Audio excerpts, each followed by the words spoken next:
I hear sound, so that's a good thing. Sunglasses on tonight. Easier to look into the lights, not be blinded after hours and hours. It's a little ridiculous, I know.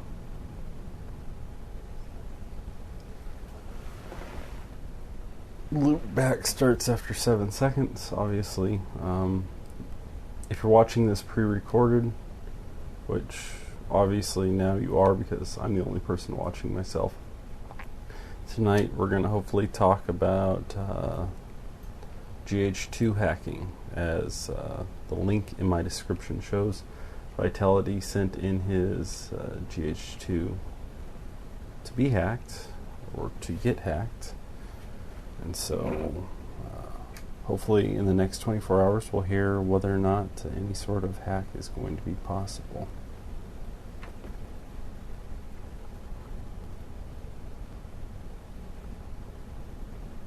Still don't have anybody watching. So, you might want to skip ahead until the point that other people come into the live comment section, and then we'll start our broadcast.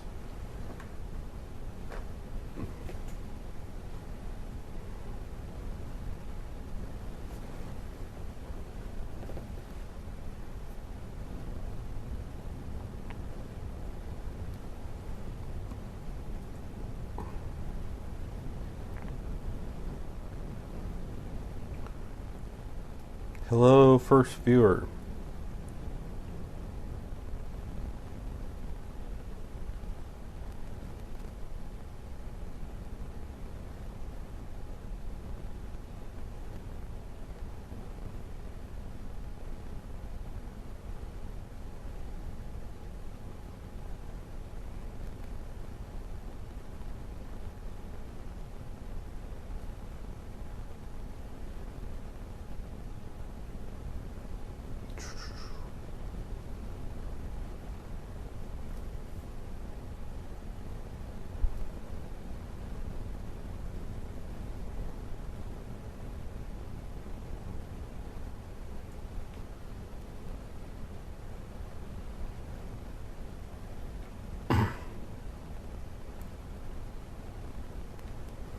Not quite sure focus is on.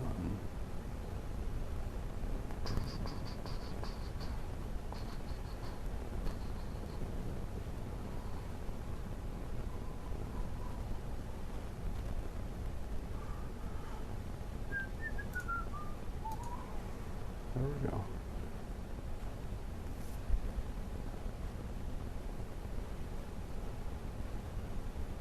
Tonight's topic, once we get more people in, is going to be about hacking the GH2 and the news with that. And my live person left.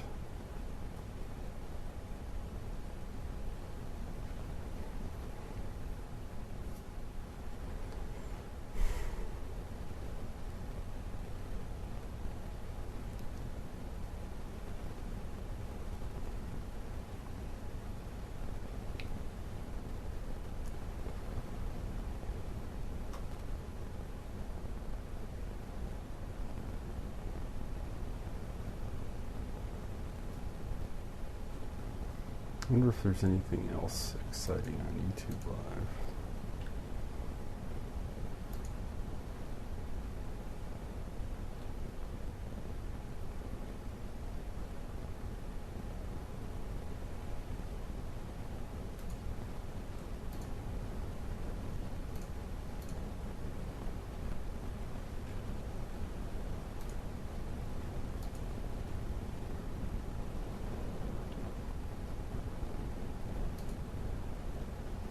Hello, 754 Mobile.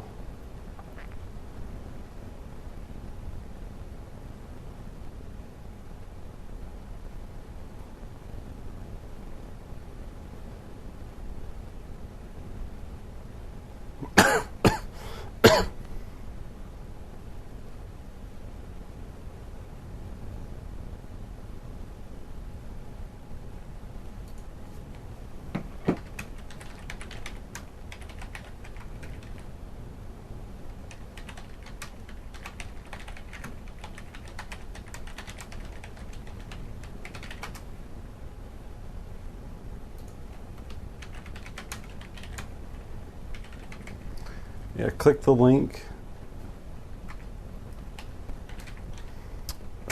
Instead of typing this out, I started typing out Vitality, the creator of the GH1 hack, just sent his GH2 off in order to get the chips read on the GH2. What that will allow him to do is it will allow him to know in the next, well, I guess it's next 12 hours whether or not the GH2 is going to be hackable. And he'll be posting on his website.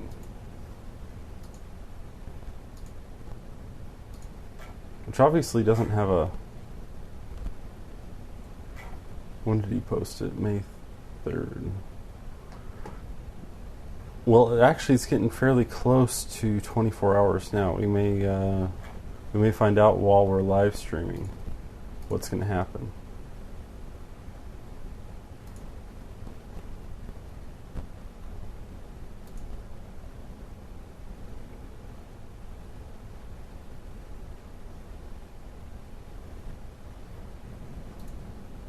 When we go back, I'm looking at his website's personal-view.com. For I don't know what happened between him and DVX user, but there was, for some reason, Vitality doesn't post anymore there. I think that he was getting a little too political for the forum, and maybe they stopped him from posting. I don't know. That, or maybe too much Panasonic bashing. Anyway, he posts his information now on his own personal blogish kind of thing. I forget what he calls. He's also working on hacking the GH1, the unhackable GH1, by dumping the firmware on those, but there's no word on that yet. But hopefully we'll hear something on the GH2 very soon.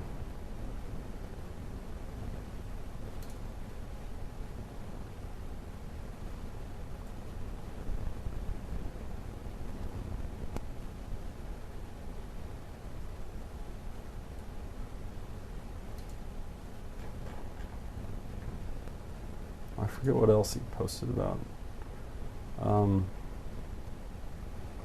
What I would expect the first thing after Vitality hacked the GH1, the first thing he started working on were, you can't expect big things right away, changing things to the graphical user interface, or the interface when the camera boots up. Like this is a hacked GH1, and all the menus are the same. Actually, it's very dark. Oh, that's because I've got polarized sunglasses on. I don't want to stare into the lights all night like usual. But the workings behind the menu are different, but the menus stay the same. So I would expect the first thing would be patches to increase the bit rate on the AVC encoder. Probably, I would imagine that the GH2 will do the same bit rates that the hacked GH1 does, but because the GH2 has a much better encoder, I would expect probably much sharper results with not as high of a bit rate.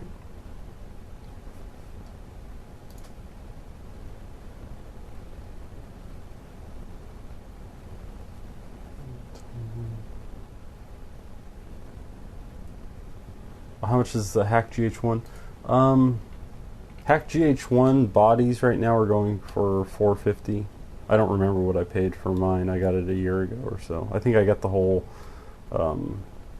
kit with the 14140 for like $1,000 back a year ago, but I don't really remember now.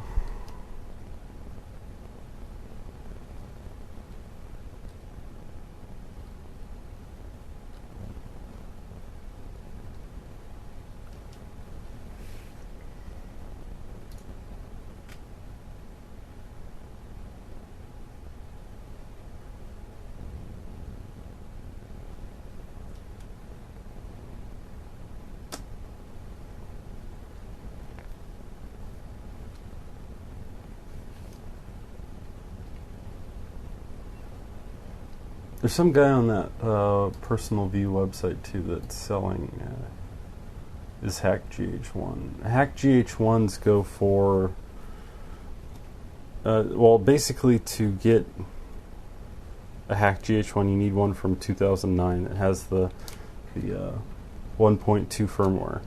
Let me see if I can go and remember how to look at the firmware number. It's been a while.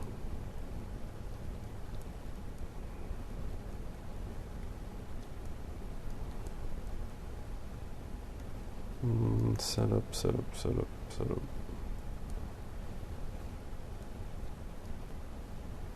Yeah.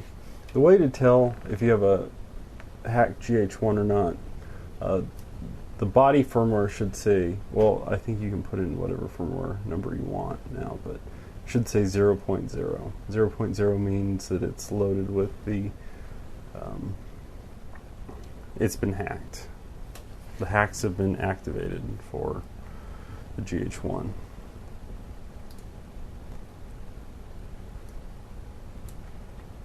To be honest, I have no idea what you're talking about. Sometimes I don't either. That's okay.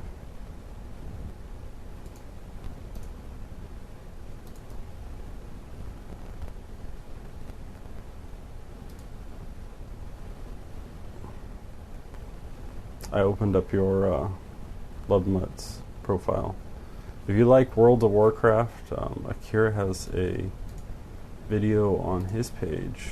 If you scroll down, click on Akira's Music and Entertainment, scroll down on his page, and he has a video, WoW account hacked. It was a little video that he did for, I forget the name of the company now, Bitdefender, about using antivirus software. It's funny. Most people seem to think it's real until the very end. Some people still think it's real after that, but it's a great video that he did with our friend Zariah.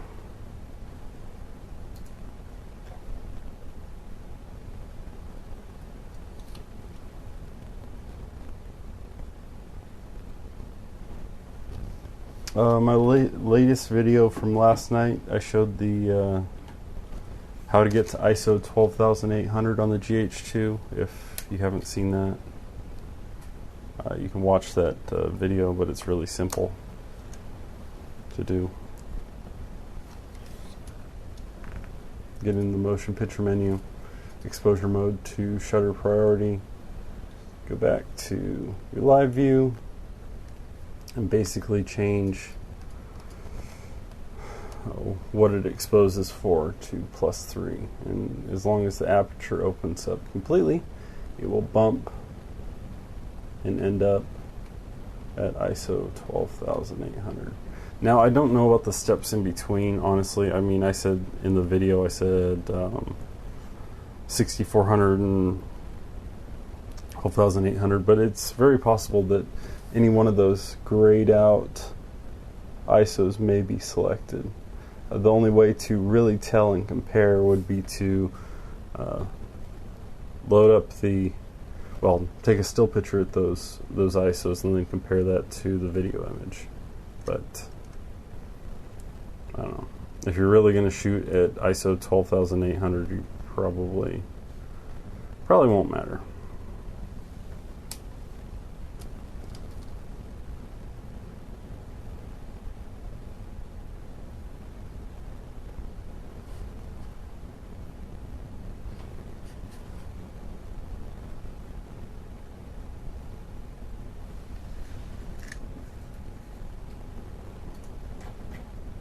I still want to know, is there anything more exciting going on live? India Premier League cricket, Thor review, and Safari. No, that's tomorrow. Safari. I might be the only one. I haven't watched the live Safari. Maybe it's good. I'm live streaming tonight because I probably won't be able to live stream the next couple of days at least.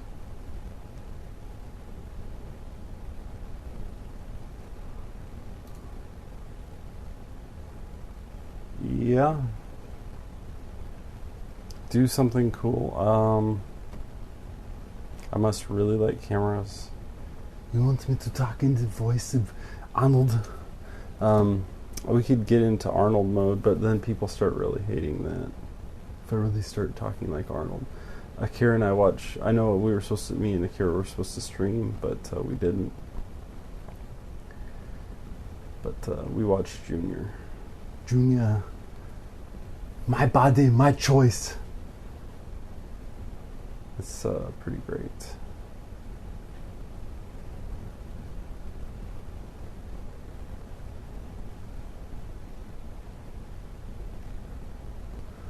Who are you? Stop it! Stop it! Stop it! Who is your daddy? Who is your daddy? And what does he do? I'm a cop, you idiot. I'm Detective John Kimber. Well, I hope you leave room for my fist, because I'm going to ram it into your stomach!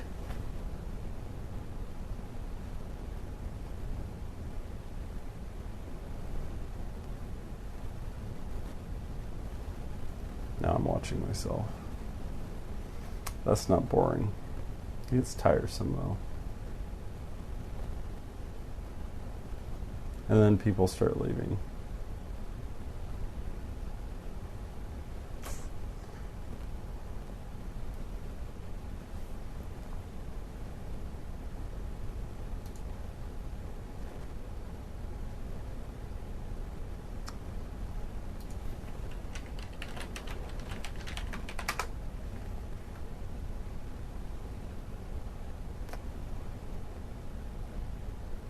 So I'm supposed to put on a show and only 3 people are watching. Dude, seriously. I'm sleeping too. I need good discussion to talk about. This was already going to be a very boring live stream. We're like waiting for this website to get refreshed.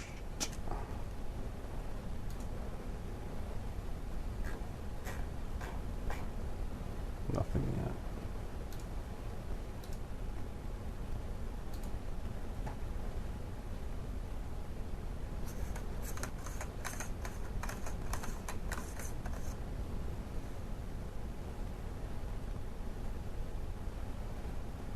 I bet you $500 that if you play Black Ops, you will get at least 200 people. Well, PSN is still down, so I'd have a little trouble doing that.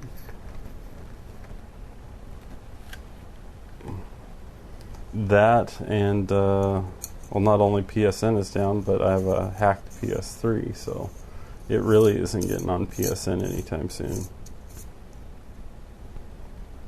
I wonder if I played Minecraft. If I played Minecraft, how many people I'd get watching.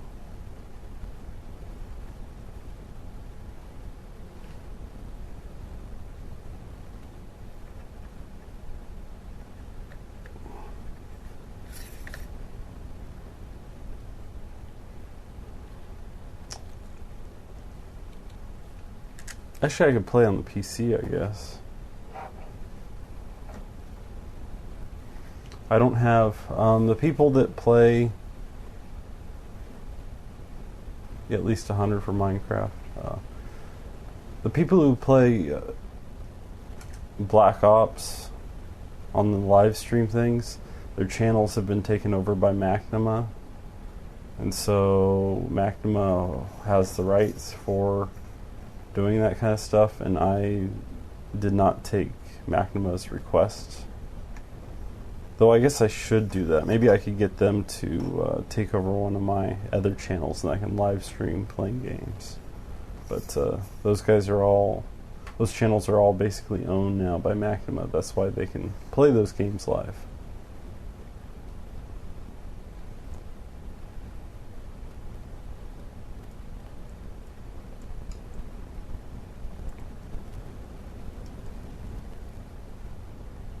Usually we do a live question and answer thing, but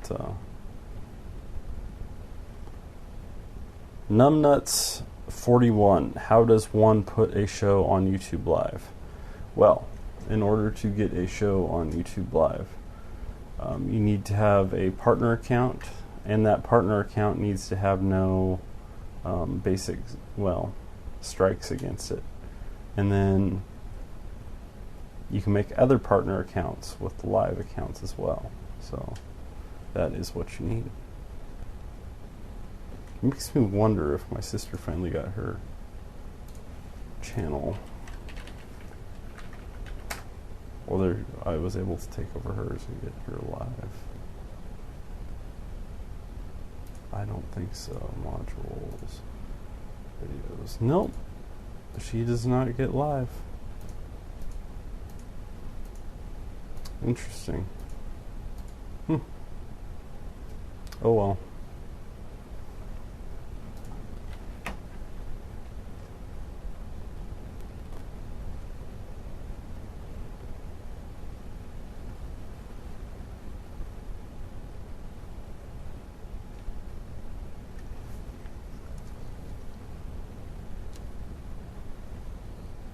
Yeah, it's free once, it is free to have a live show, but you have to be a partner.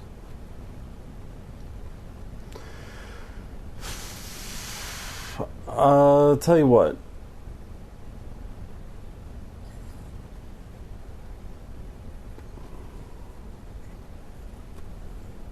Love Mutt is correct that people will do that. But if I do that, I need to change around the live stream. I need to stop it and then restart it, because I would need to change it around so that I could like stream full screen Minecraft.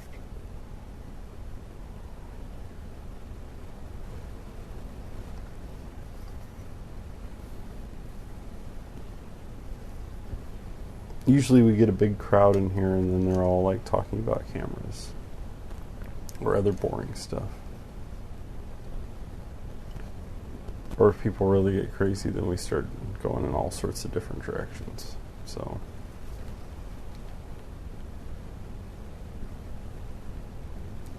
again, if you're just joining, you can click the link.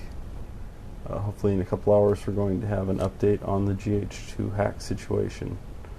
For everyone else, they're bored out of their minds.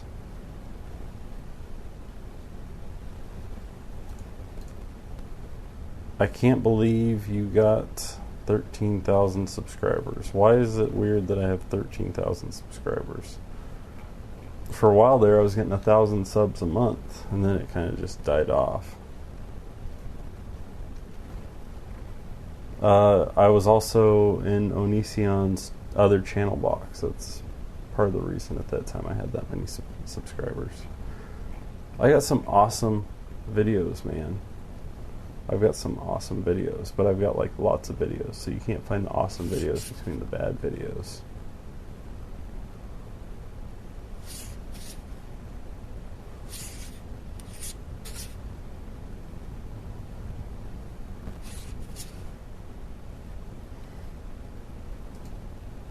I want to find out how many out of stock 22.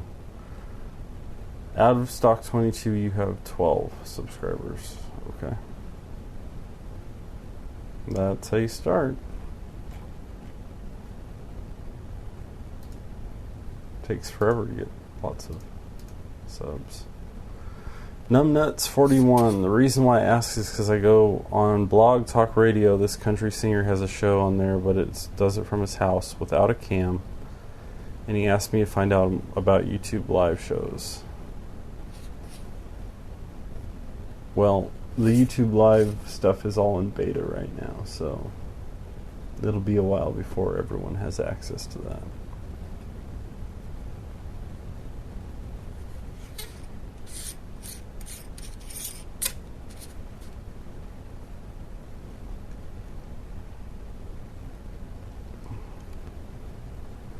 I need like a disco ball in here. That would excite people.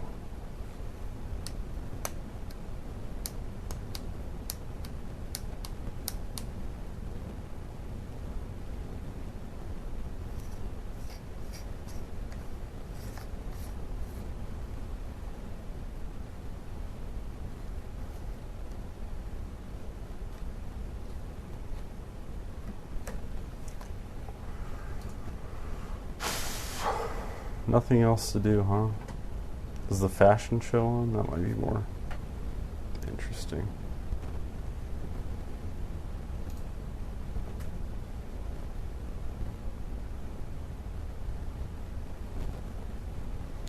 Dude, just get a really hot chick, then bam, 700 views. Yeah, I know. I know. Had that, and then I'll change the icon of the video to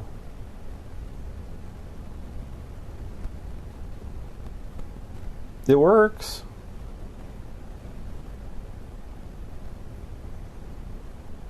Who wants to watch me stream when they can watch some hot chick stream? Not I.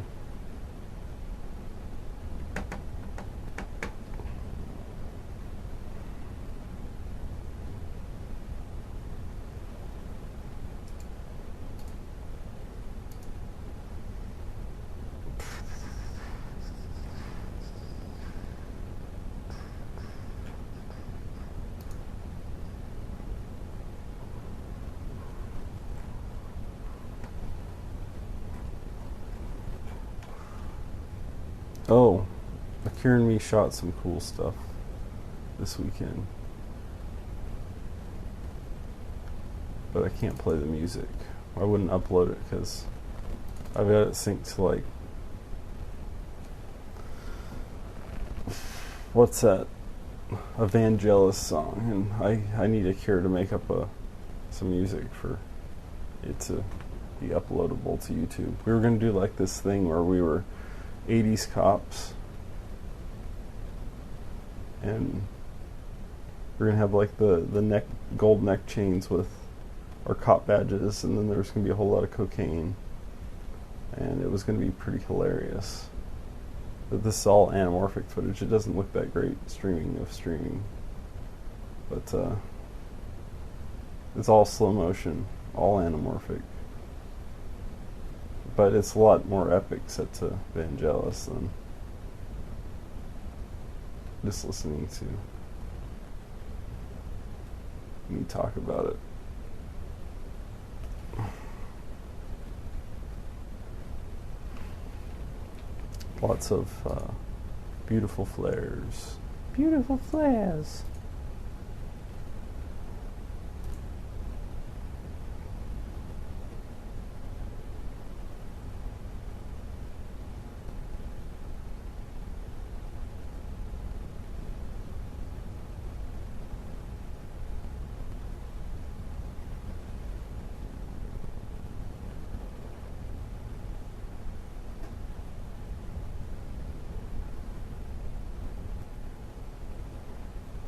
I ought to try to change my thumbnail. I don't know why they choose that one. They can watch me change my thumbnails live.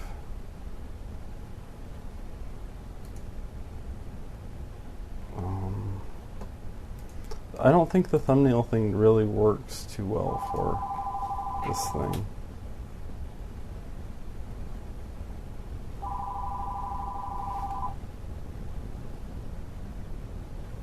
Is it one of the live colors?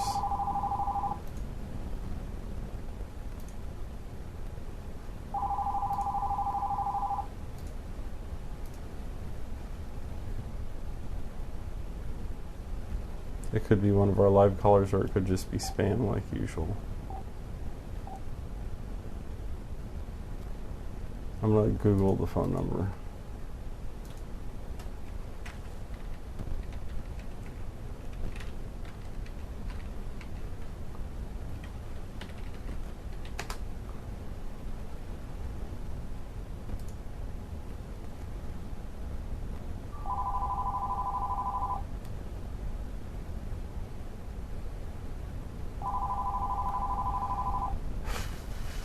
It's supposed to be a spam number.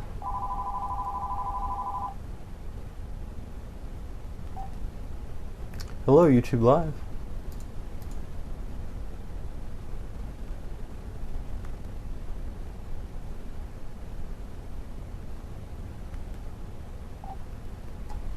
No answer. That'll scare the spam callers. Hi, you're live on the internet.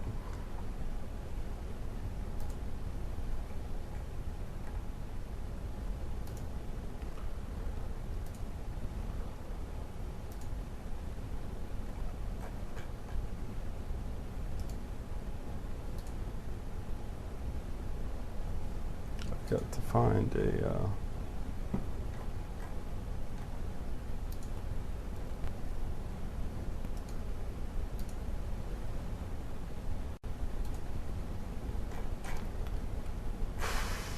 got to find a thingy, a jigger. Until I can't remember where I put the pictures. Oh wow, another call. Hello, YouTube Live.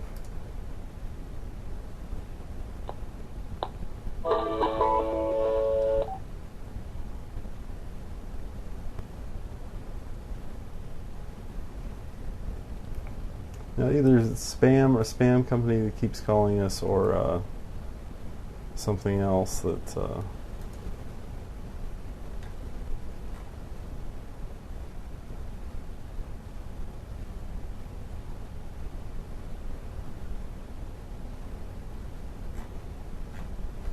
call from Google's Gmail.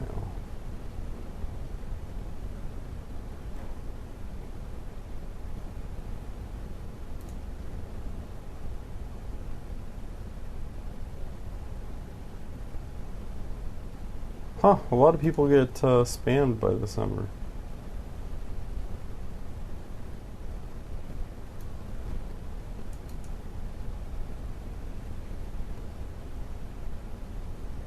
Interesting, that's Google calling while we're doing this.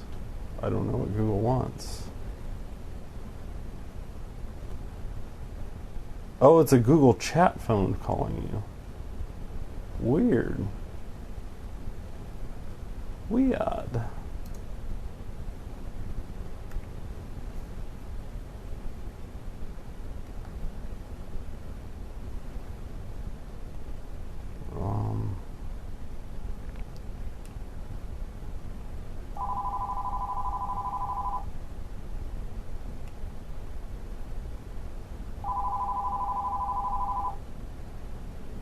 Someone's having fun. Hello, YouTube Live. Hey, this is Kit FM. We've just chosen you by random for our iPad giveaway. Do you want an iPad? No way, this is real. Great. In order to win your iPad, you just have to answer one out of the next 3 questions right. Are you ready? You sure? This is crazy. Okay. Which city is known as the Big Apple? New Mexico. Oh, I'm sorry. We were looking for Chicago. Aww. Don't worry. You still have 2 more to go.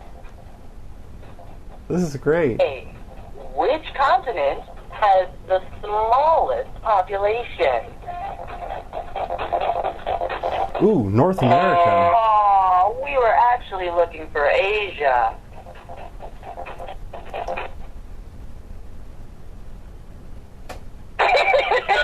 You've just been pranked by prankdial.com.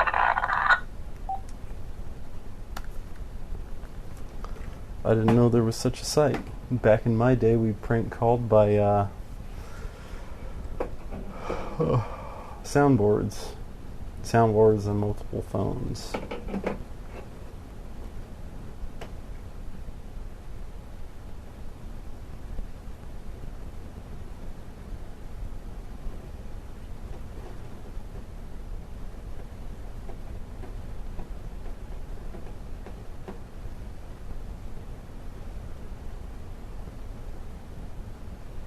Well, something crazy always happens.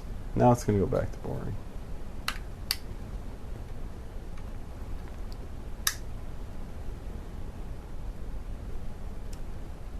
I love the pauses in that. You've just been prank called. And the all the pauses, you can totally tell it's built on a soundboard, but it's still fun.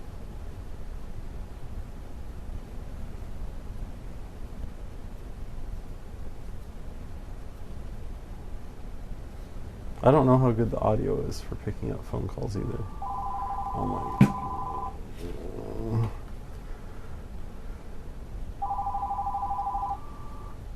Hello, welcome to YouTube Live.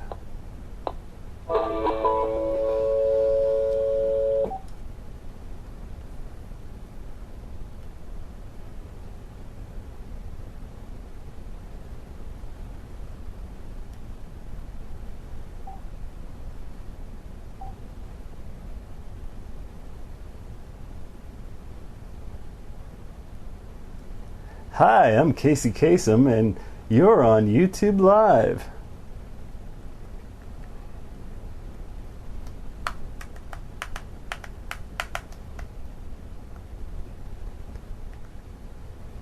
Hey Bob, how's that weather out there? I don't know. Wow, wow. Good morning. How are you? Let me speak to your mother. Get your mother, please. I'm Detective John Kimber. I'm a cop, you idiot.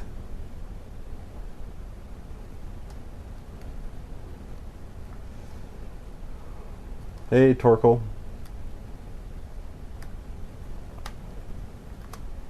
I'm just getting prank called.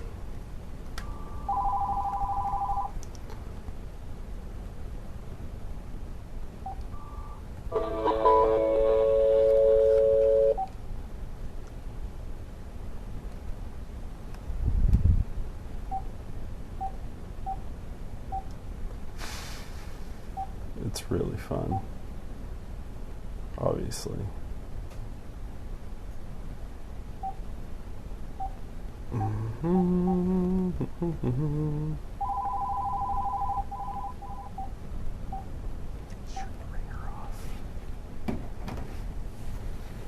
Obviously, someone's having a little too much fun.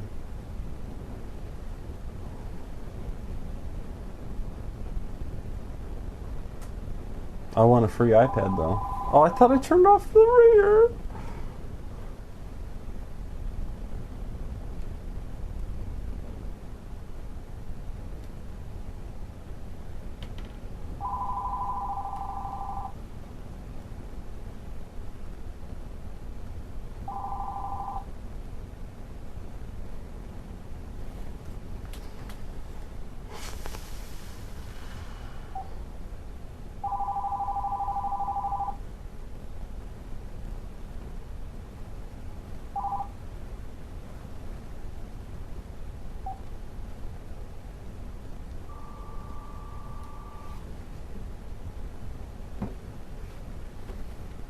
There.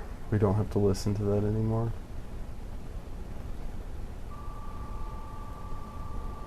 At least not in this room.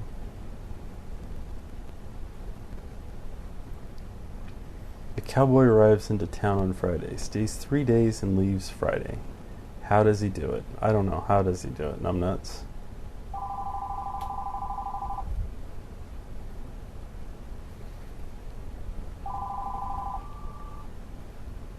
Yo.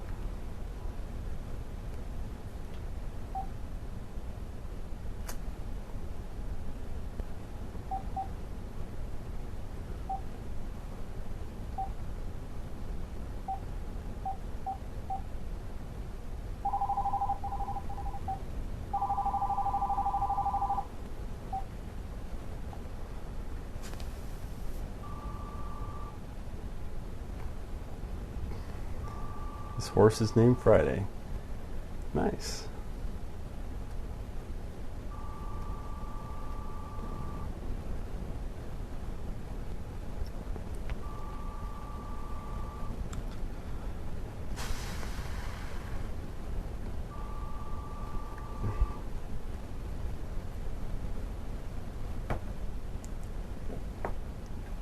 Okay.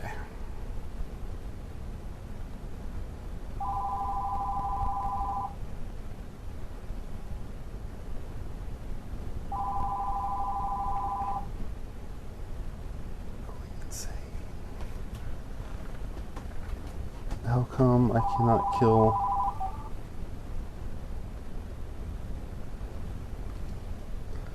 I'm seriously gonna go insane with the phone.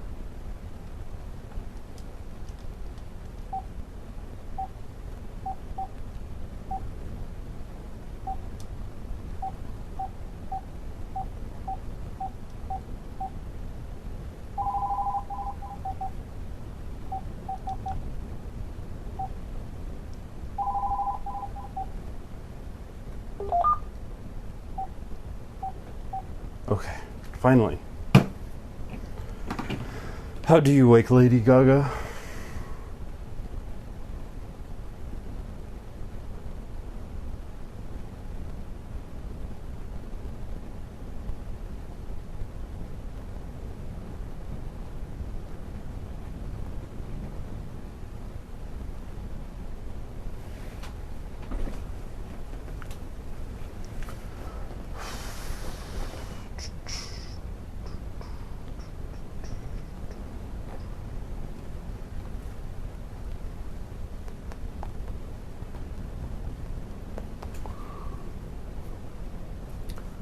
Poker face.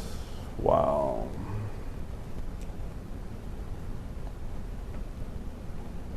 Funnies.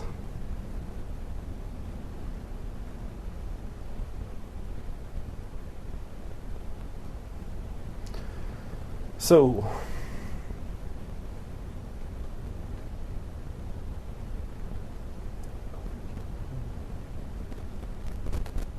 yeah, you know, I already figured it out before saying it out loud.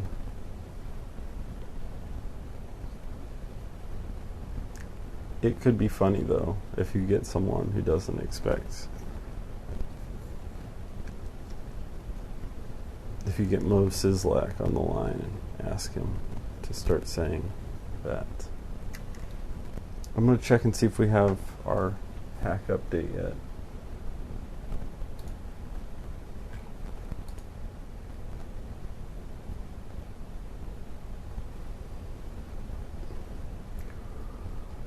Not yet.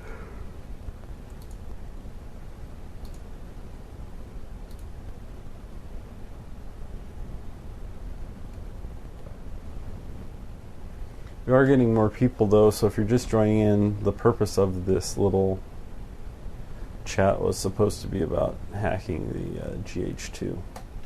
Follow the link below. It'll take you to the website that has info on that.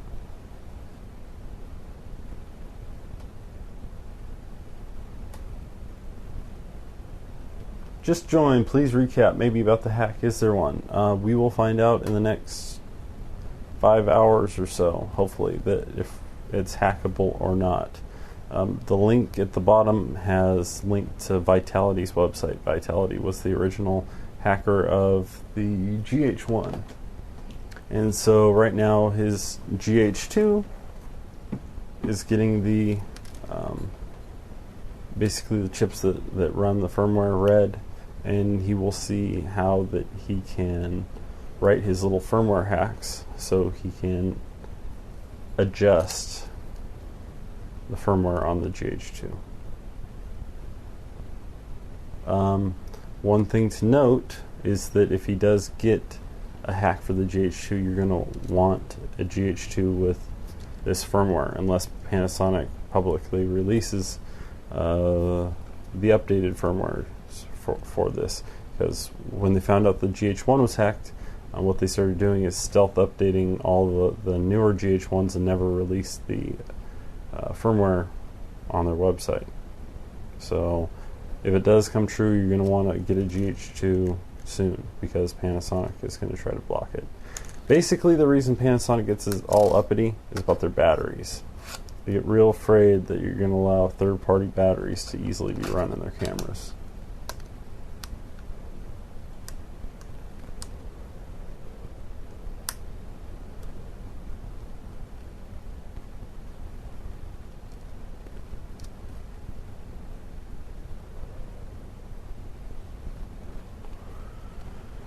If there are 5 fish in a fishbowl, if there are 5 fish in a fishbowl, and 3 of them drowned. How many are left?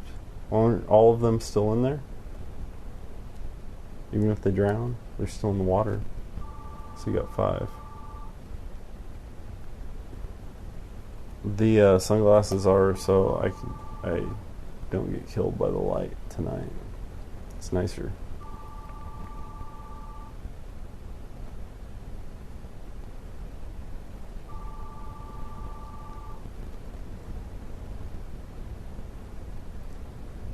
Drowned isn't a word. There's probably a different way to say it. Waggersaw is back. Waggersaw is been here before, I'm pretty sure. Panasonic needs to relax. Yes, the phone is always ringing because people have been pranking me, AR4216, and so I stopped picking it up. I kept getting hang-ups, and they're still hanging up. So we're not picking up the phone anymore. Someone's got their Google Voice account on auto redial every like 5 minutes. There it goes again. Bet you it's the same number. If it's the same number, I'm not looking ever again. Yeah, I'm never looking at the phone ever again.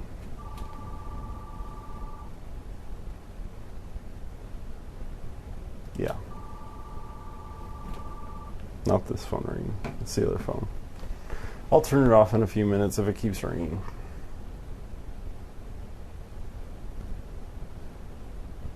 What is the setup?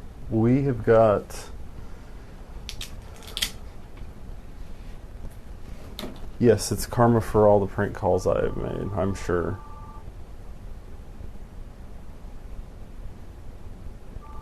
We've got a DVX100 with an anamorphic adapter.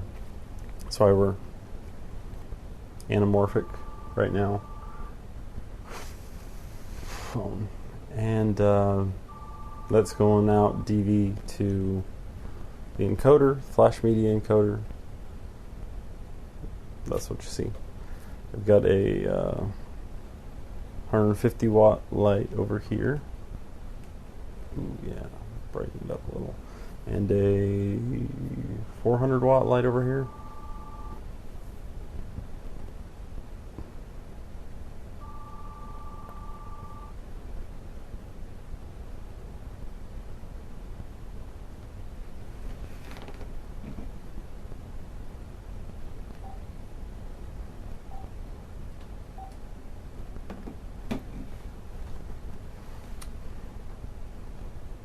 Oh, you know what? When we hooked up, now we can't get it to kill. But last time we were streaming live in anamorphic, we were doing it. I had these cameras plugged in doing the same thing. These, I was going live out of here into there, and it was crashing. When I'd do this into the camera, it would completely crash the stream.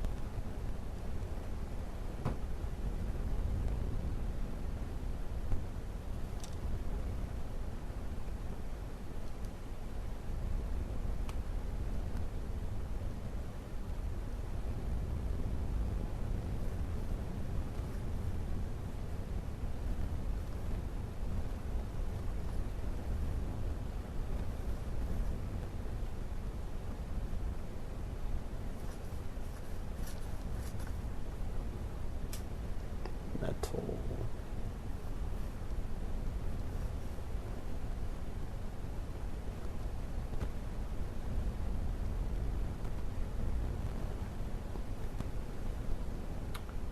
Will this rumored hack be as big a deal as the GH1 hack it was? Any idea what it'll be able to do? If already answered, you can ignore.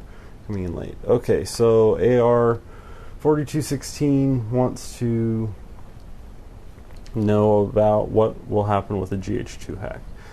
If Vitality gets back his information, and I was hoping it would come in while we were streaming, and so we could talk about it. If it's possible, I imagine the first thing that he'll do will be to up the bitrate. So the bitrate on the GH2 and 1080p and 720p, probably all modes, will be able to be boosted to the rate that you can shoot on a GH1, a hack GH1. What that will do is it will because the encoder in the GH2 is better,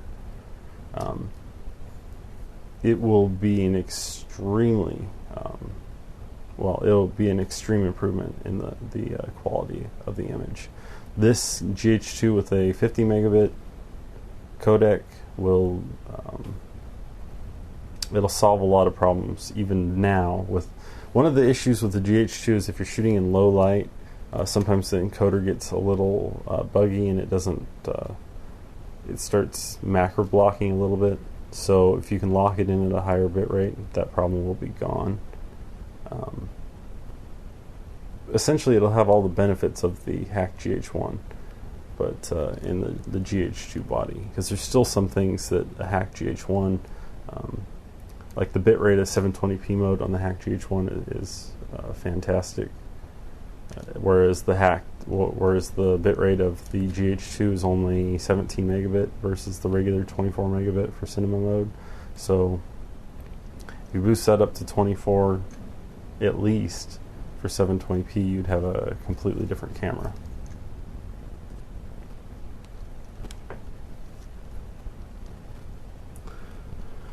Night, Love Mutt. Fun to say some of these names.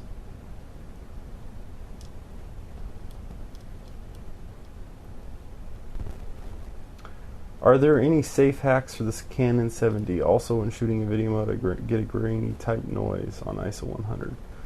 Is this normal? With the 7D, there are no hacks at this point. There's the new color profile.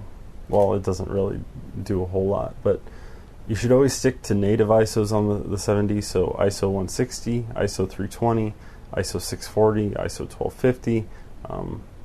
Above that, I think ISO 2500. Those are the native ISOs of the camera, so they have the least amount of noise. You should always use those. If they aren't available, you need to turn on third of a ISO increments in 1/3, so those are available. But stick in those ISOs, that should get rid of that noise. Another thing, if you start to get a little bit of noise in the mid-tones, you need to turn, what is that? You need to turn off highlight tone priority. What I like to keep highlight tone priority on, even with the grain, because it gives you a little bit more latitude in daylight. But if you do notice a little bit of graininess and you don't need it, you can turn HTP off, or highlight tone priority as it is in the menu.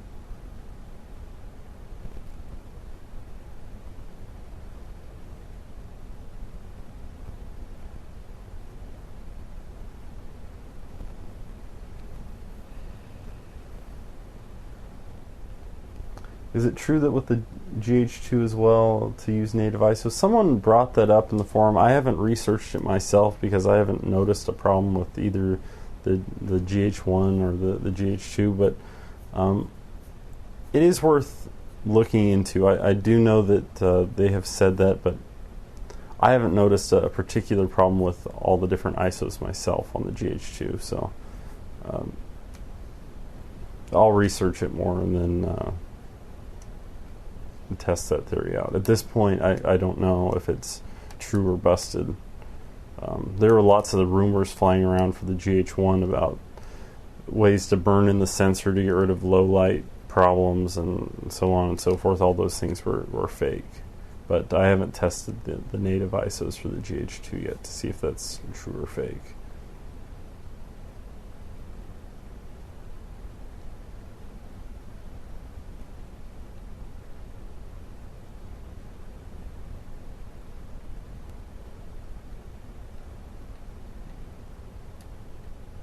It could very well be true, but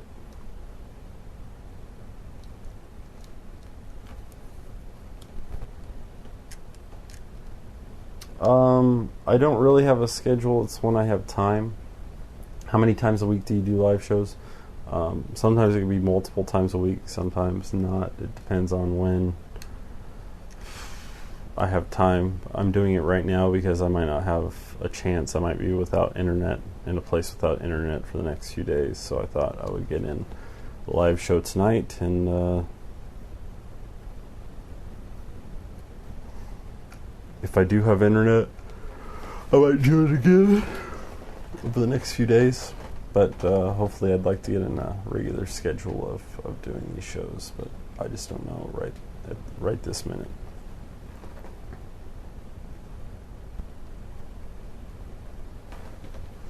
How to turn on the native ISOs again? Well, if they're already available, if you start up your 7D, I'm going to have to change the thing.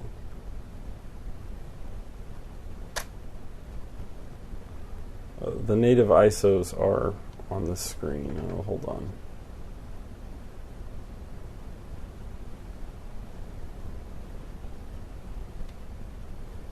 And where's my ISO button? So if you see, well, ISO 160, ISO 320, and if those aren't available, you go in the menu,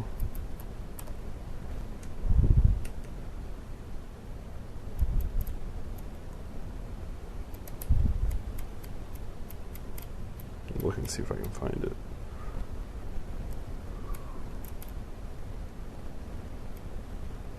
Yeah, so under menu there is an option for 1/3 stop exposure increment adjustments.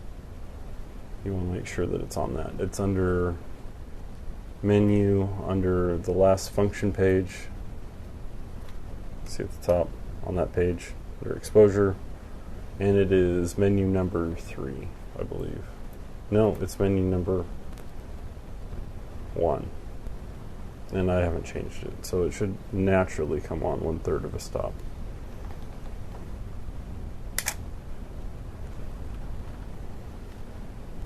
Yeah, I'm going to turn you all into Scientologists. I'm going to start jumping on couches.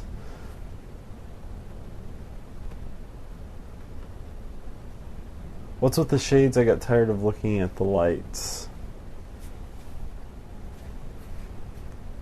Therefore, the shades go on. Though I might try turning you all into Scientologists.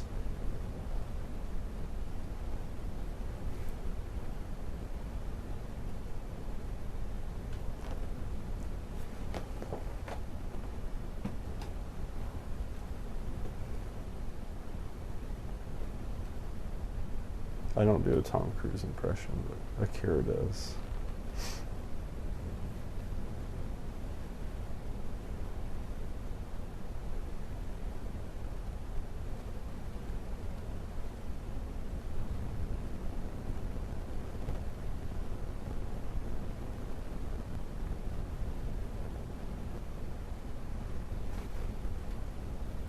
I do the shades with the eye patch. Where's the eye patch?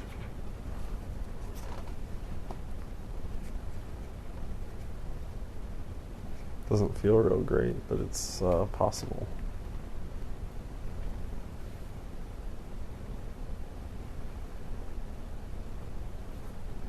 Should probably put it under.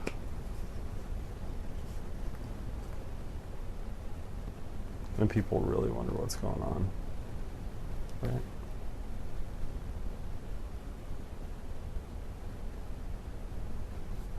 What's the deal with the GH2 being so tough to get? Not that I can afford one anyway. I don't know. Panasonic has production issues with these 4/3 cameras. They're just like, you can't get them in stores. I think they just don't expect to sell that many of them, so they don't make that many of them when they do their batches, and that's the reason they end up being so hard to actually find. I pre-ordered this, and I got a pretty good deal on it when it first came out, but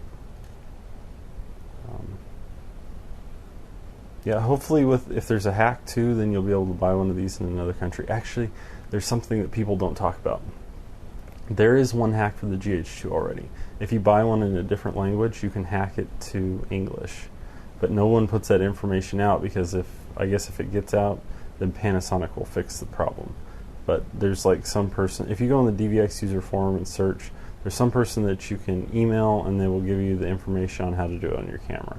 And just because I don't want Panasonic to block that function for people who need it, I don't even know how to do it myself because I have an English camera. I probably would share it with people if I knew how it worked. Cardboard box reviews is on.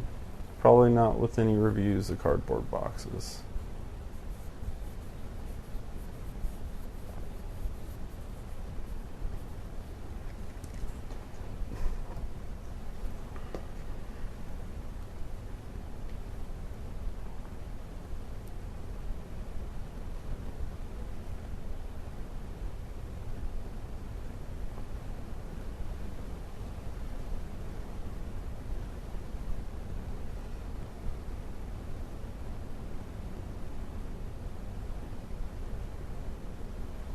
Yeah, I know, but we're going to need you to start doing reviews of cardboard boxes. That's kind of the deal.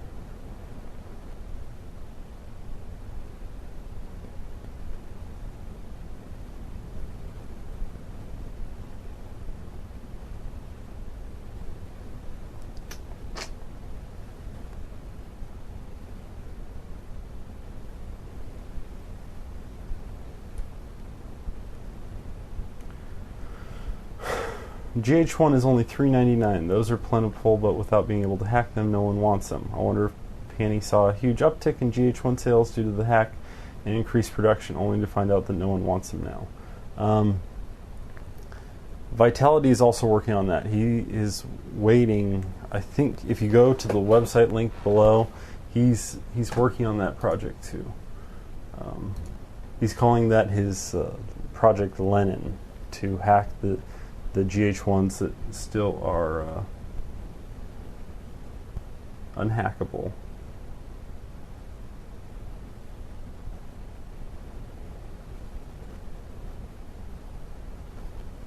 Yeah, so he's definitely still working on that. If you want to help support Vitality, he's got a donate thing on his website. He's someone that actually deserves a donation because of the work that he does.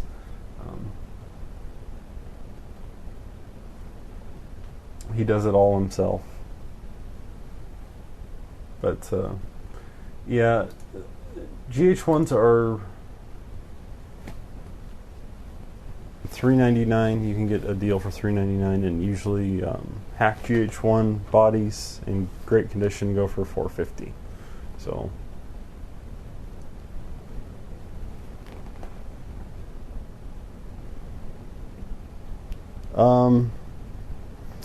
has there been any talk about giving the GH2 Genlock for the hack? It'd be a great camera for small 3D rig. There is a few projects that have been trying to do with the GH1 to make a 3D rig, but I know that's on his list.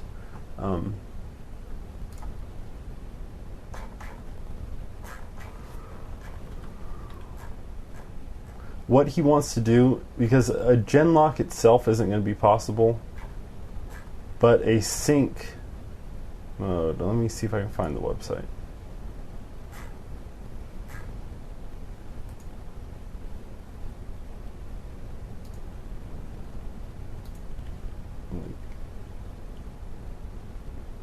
But yeah, he wants a complete sync after the remote shutter press, so that you can do it that way. As far as a Genlock between the cameras, I don't expect that to ever be feasible, but some way to at least sync the cameras.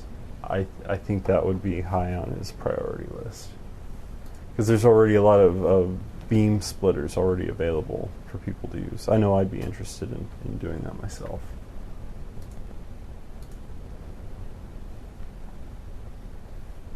Hi, I am God Us Seriously.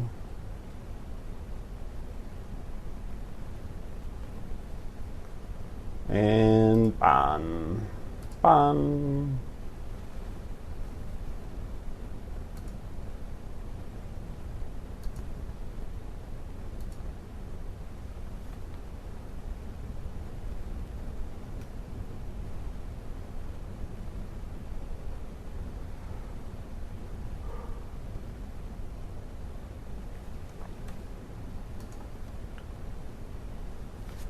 That post that in the box. Oh, I can't. I can edit the current.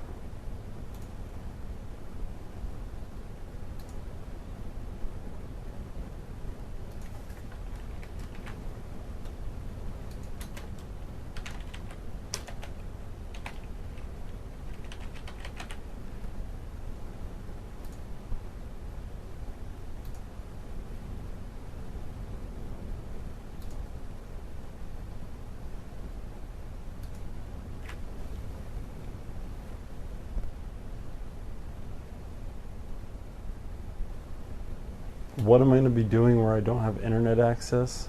I'll be house sitting out in the middle of nowhere.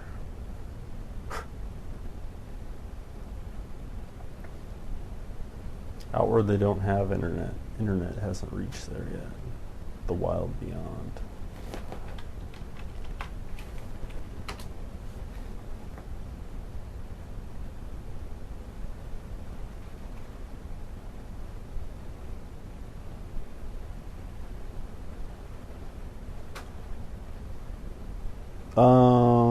It'd be interesting if the sync would be good enough.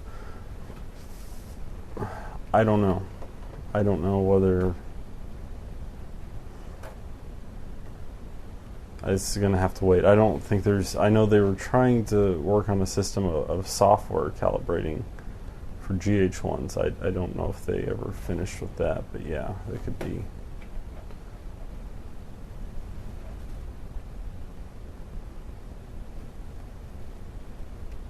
Hello, I can't pronounce your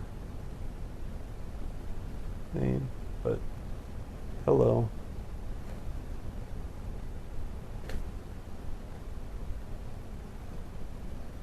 Have you made your own rigs, like crane, dolly, etc.? I built a matte box myself. I don't use it anymore, but I've used several handmade items when needed. But no, I don't have anything that I still use right now that I built myself like that.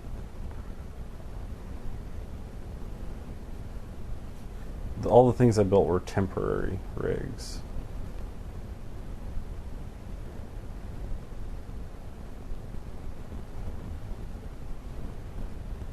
My cousin's the one that builds the big rigs for stuff. He's like a genius. Spider-Man shot with a fist. That one, it was like one of the fastest moving cameras. He had a 35mm camera that moved like 100 feet in 1 second for that one shot in Spider-Man where it comes at his fist where the fly buzzes around. Anyway, he builds stuff like that. I'd rather play with something that he builds than mine. He had like a shrine to Spider-Man. He had part of that brick wall that Spider-Man hits.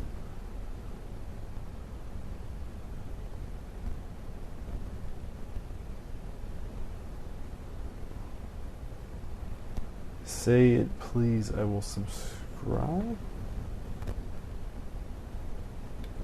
Dude, it's Gatler.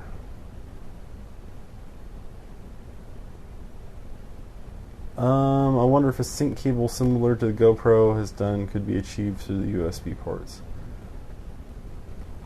I don't see what Alcoholic Sim Thrower said. I just see say it. Please, I will subscribe. That's all I see. I don't see anything else, if there's something else.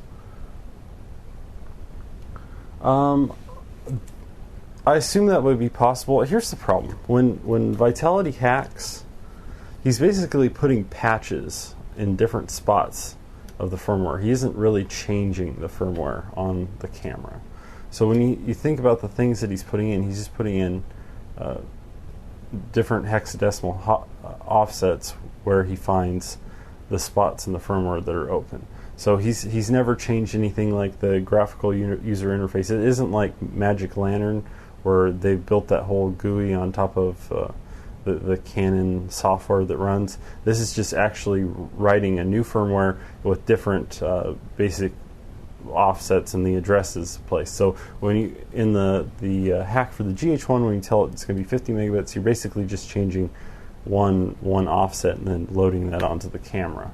So whether or not he gets to that point of being able to actually go in and write new programs, because a sync program would be a whole new program for the GH2. I think it's possible, but that's not going to be the first thing that you see. In fact, that's probably not going to be the first thing you'd see in the first 6 months. First thing you're going to see is upgraded bit rates on the camera, and it will probably blow you away, because it blew me away when they did it with the GH1. The GH2 sensor is better than the AF100 sensor, so with a better bit rate coming out of the camera, it's going to be pretty incredible.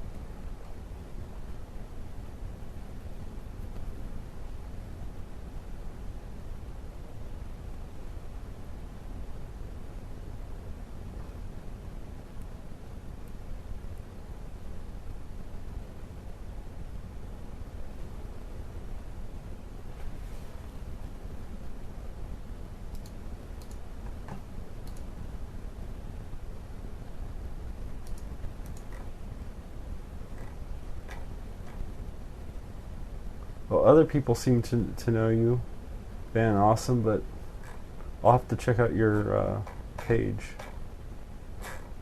when I'm done live streaming. More subs than me. Cool.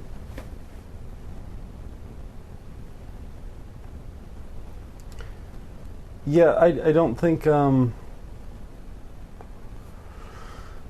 Vitality doesn't really write software like the Magic Lantern guy. He just basically changes different numbers in the firmware, but it could change. He's done other things. He made batteries work. He has done little bits, but it's nothing really super extensive. I don't know. I think the development stopped on the GH1 because Panasonic blocked him by never releasing the updated firmware. So maybe he lost his interest in going further with that.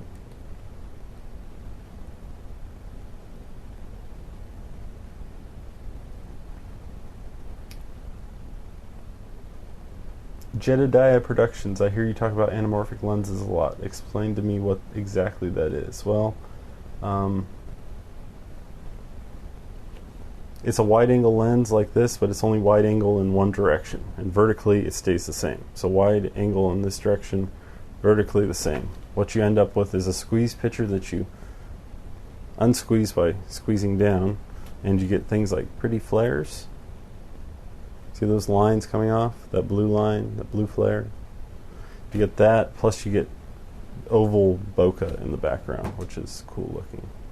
That's all an anamorphic lens is. And only if it's mounted to the front. You can see all those different types of things in a lot of different Hollywood movies, like Die Hard movies, or basically all action movies are shot anamorphic.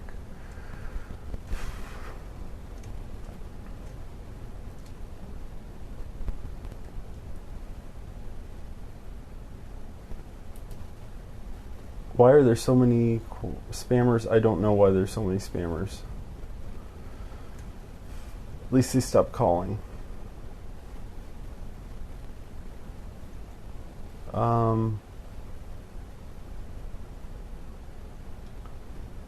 What is happening with the GH2? Okay, I started this stream about 20 hours ago. Vitality, if you look at the link below, started a thread that he's having his GH2 read. So basically they're reading the chips that have the firmware running on it. Once he has that read, he's going to be able to tell us whether he's going to be able to apply patches or not. If he can apply patches, then maybe within the next couple of weeks we're going to see our first hack for the GH2. Obviously, some of the things are still the same with the GH2 because he's still been able to do the language hack with the GH2 like he did on the GH1, though that information isn't publicly available.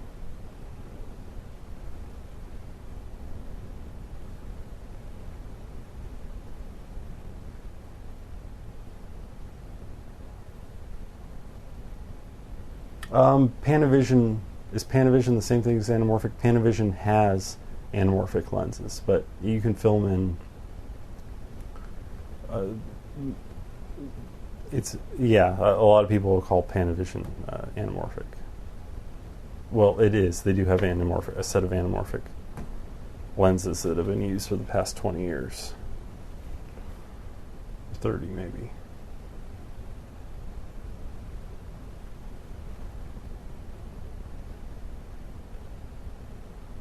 Is the ZA8 a good camera? You can see video quality of that if you scroll down and you go to my second channel. It's way down at the bottom, iPatch Channel 2. My sister has one, and we've got there's some videos of it uploaded in 1080p. It's really grainy, not good for low light, but it does work as like a blogging type camera. Would you recommend the anamorphic adapter or getting an actual anamorphic lens for the GH2? If you can afford it,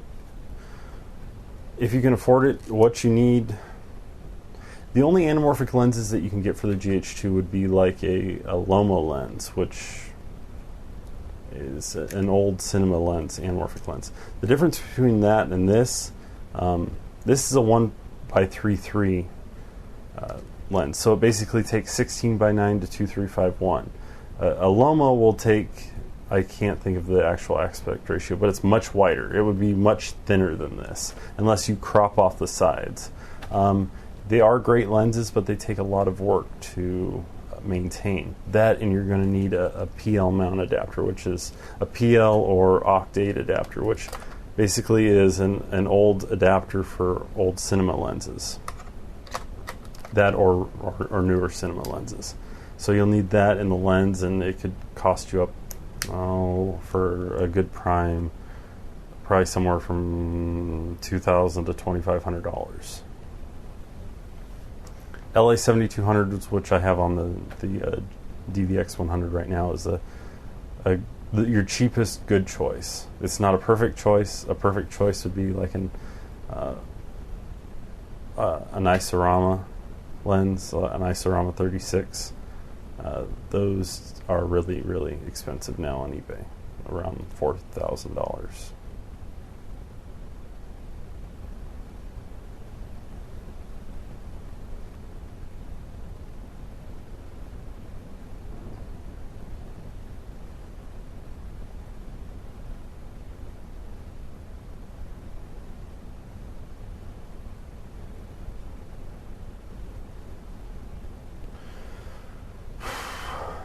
Dude, I thought you were a camera guy. I am. I've played with the ZI8, but it's probably one of the better little tiny cameras, but it's not the greatest camera in the world. It's fun to play with. It has image quality similar to like a GoPro.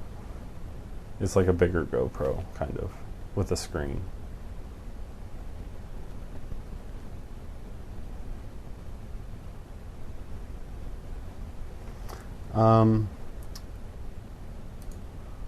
Okay, what do you think about the Century anamorphic lens? I can get one for $600. Worth it compared to the LA7200? I haven't tested it personally. I know it's not as good of a lens as the LA7200. Whether it can be fixed or not, that's the question. You can look at samples of it. The EOS HD guy has it, but he hasn't tried a diopter on it. If you put a diopter on it, it'll make the image quality better. But basically on that, almost every single lens that you use on a GH2 with it will have this much to this much of the lens in blur, depending on how you shoot. So I would really need to test it with a bunch of different lenses to see where it's strongest. It has a lot more aberration on the sides too than the LA7200, but you can dial that out in software. I'm not. $600 is a lot for that lens. I think they're really worth maybe $350 to $400, but I know prices have been going up. I've been seeing LA7200s for crazy prices on eBay as well.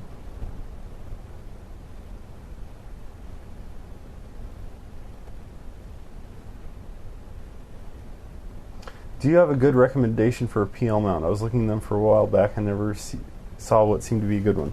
There is only one good PL mount. If you go to Hot Rod Cameras, look up Hot Rod Cameras.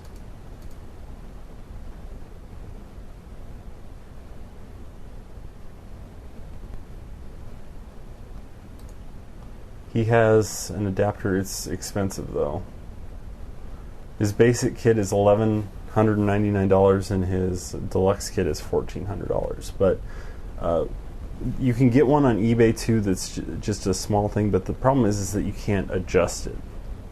So your focus will probably be off with the eBay adapters. If you get his, they're adjustable, shimmable, and you'll have less problems in a film type environment. But he definitely makes the best ones. I think his name's Ilya or something, but yeah, you're not going to be able to read the screen too well. I need a switcher and bring that up live. Anyway, it's hotrodcameras.com, and he makes very, very high quality stuff.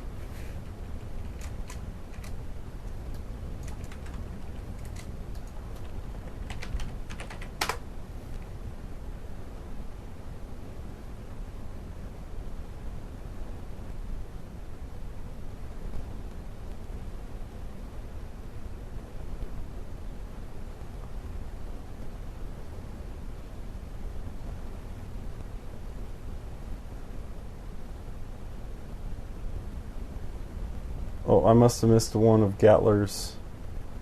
I'm thinking of getting a T3i. See, I will answer your question, Gatler. Is it a good camera? Yes, it's a good camera. It is a good camera. And it's easy to get serviced or repaired, or if you have a problem, you can just take it back to the store that you got it from. So, yes, they are good cameras. But no, I didn't see your question until then. There's a lot of questions in here.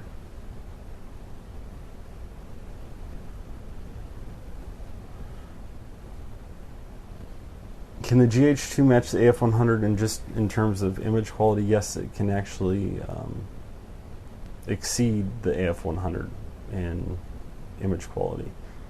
To me, the GH2 has the ability to, I think it actually has more usable latitude than the AF100. The AF100 is a very nice video camera, but once it gets up to its upper range, when you get to upper brightness here, where's a good example of upper brightness? Kind of the way that this box clips to bright white, somewhere around there. Anyway, I don't like the way that it has that gradation. It's very much like an HVX 200, the way that the video processing works in the AF100. So I think that the video processing on the GH2 is much more organic, and it's actually sharper than the AF100.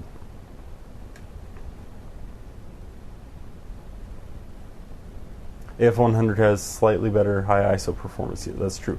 AF100 isn't really even in competition. If you want an actual video camera, the AF100 has a bunch of things that the GH2 doesn't have. Built-in ND filters, XLR adapters, a lot of different controls that you're just never going to get on a GH2. It's also a lot more expensive. They're really in two different separate markets of camera.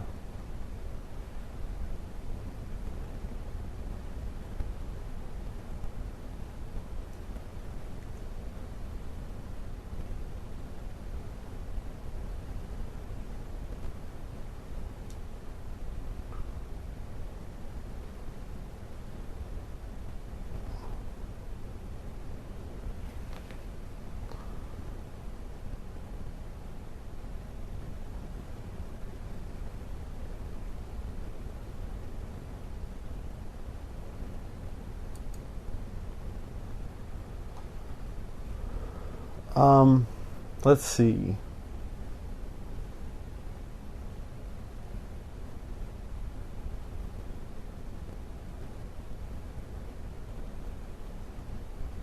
Good. I'm glad that, I hope that works if you get that for your camera. They make a lot of great products. So.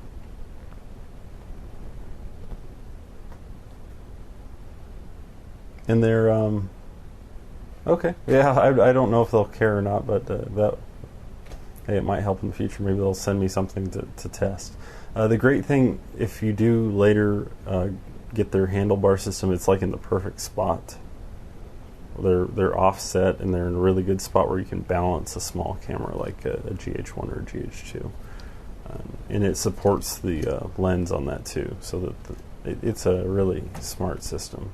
And I know a lot of people that actually use those too.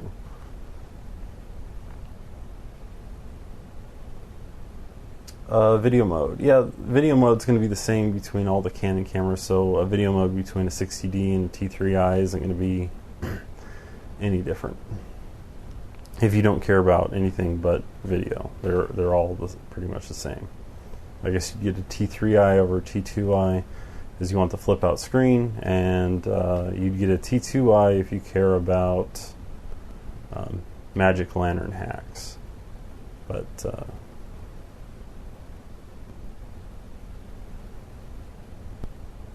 yeah, stay away from the D5100. The D5100 and D3000 or D3100 don't have manual controls. Just if you want a Nikon DSLR with video, get the D7000. That's the only one that has guaranteed manual controls. There might be a firmware update for the D5100, but it's not guaranteed right now. And there's not a huge price difference between them, so just go for the D7000 if you want a Nikon video DSLR.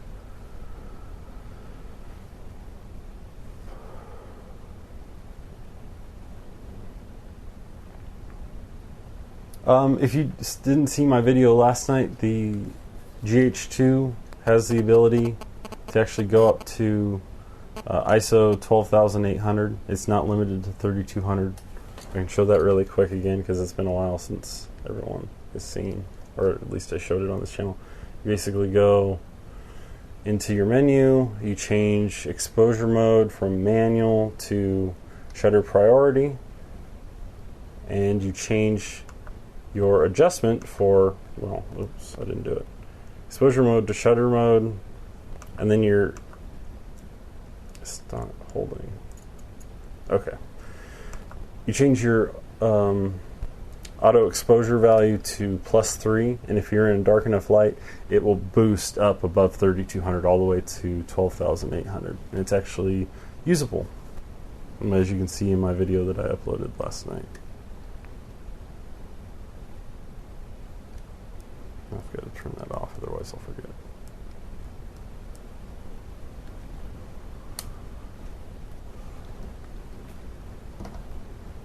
Yeah, the GH2 hack is right. The latest information there is if you go right below the personal view talks discussion, that's Vitality's website. So just to recap again,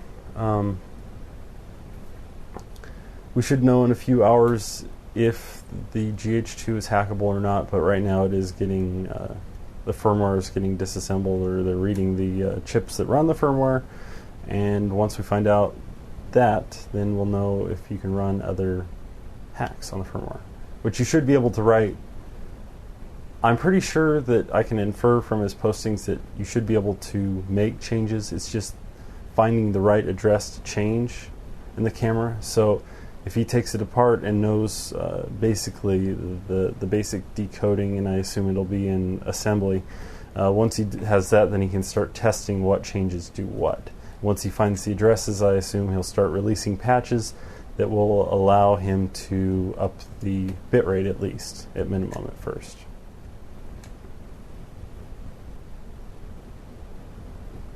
How much is the LA7200? The LA7200 is typically $800 to $1,200 now. Sometimes you can get them as low as $600 or $700.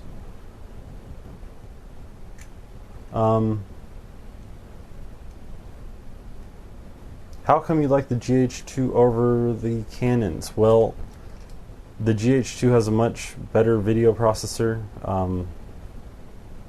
than the Canons. That reason, I don't know why. It's much faster than the Canon's chip, and so what it does is it allows for much more detail into the 1080p that it records, and because of that, it produces a much sharper picture. That would be my reason for liking it over the Canons.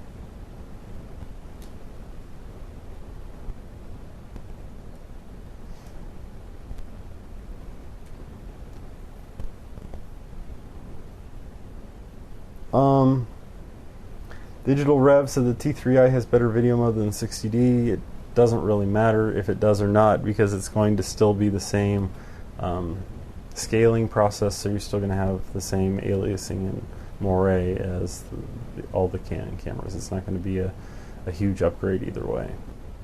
It's not going to be enough to be an actual difference, but if they say it's better, then it's better. The GH2 has absolutely no moire. Not in 720p mode. 720p mode is actually downsampled from the 1080p mode on the GH2, so the 720p mode is by far the sharpest 720p mode you'll see in a still camera. It has a little bit of aliasing, absolutely no moire. So moire is the color patterns you see. When you shoot high detail, you get like that color rainbows. GH2 doesn't have that because it has a different way of downsampling from the sensor.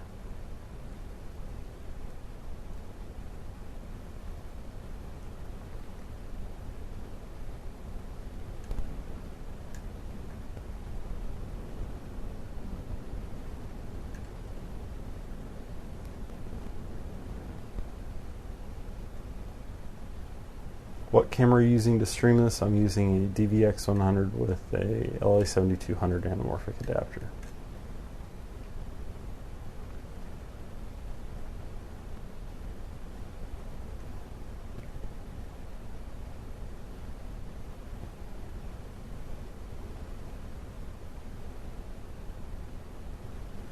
Are there any major differences between the T3i and 60D other than build quality?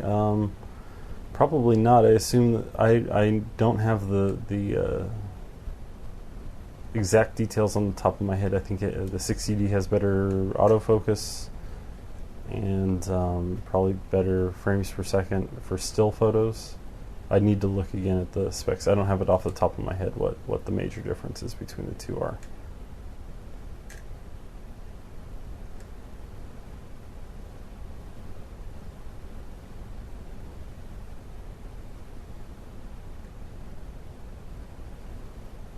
Why do you suppose Canon guys will defend their cameras to death even when you explain to them that the GH2 is better? Canon makes great cameras. I have Canon cameras, had a lot of Canon cameras. I think the main problem that people don't know or have never played with a Panasonic camera because they're not available in stores. I mean, just in this area, the only place to get one is at Keeble and Schul. Keeble and something in the Bay Area. That's the only place that has a GH2 actually in stock where you can go put your hands on it and you play with it and you're like, oh, okay, this is what video should be. I can actually use the viewfinder when I'm shooting video. That makes sense. I can use it out in the daylight without buying an adapter for the screen. Okay, so I don't really. I mean, I understand Canon's made great cameras for a very long time. And I understand the reason that people love them and whatnot, but I just assume that the people that most people haven't even played with a Panasonic camera because they probably haven't even seen one.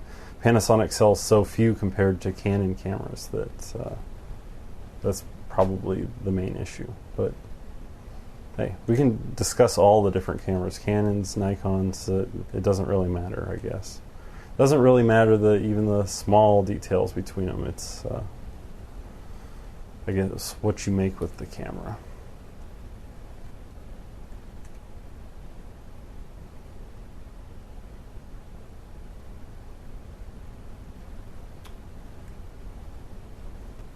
What magic bullet preset do you actually use as a starting point? It depends on the scene. If it's sometimes I'll go blue, sometimes I'll just start from scratch in Magic Bullet and work from there.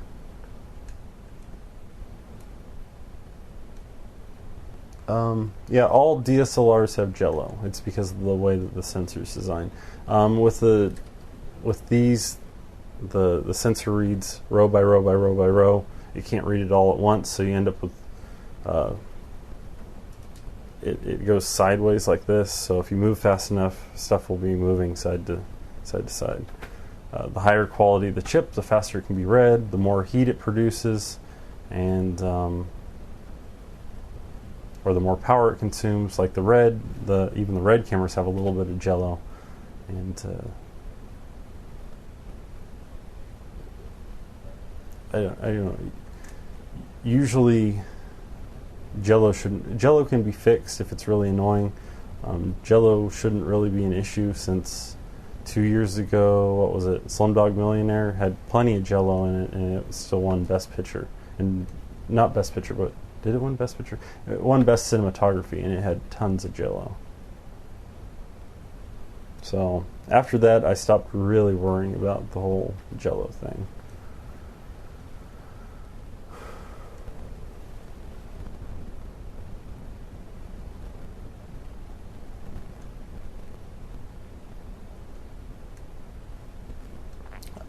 Jello is a big issue on a D90 though. That thing is, that or an iPhone. iPhones like the jello a lot.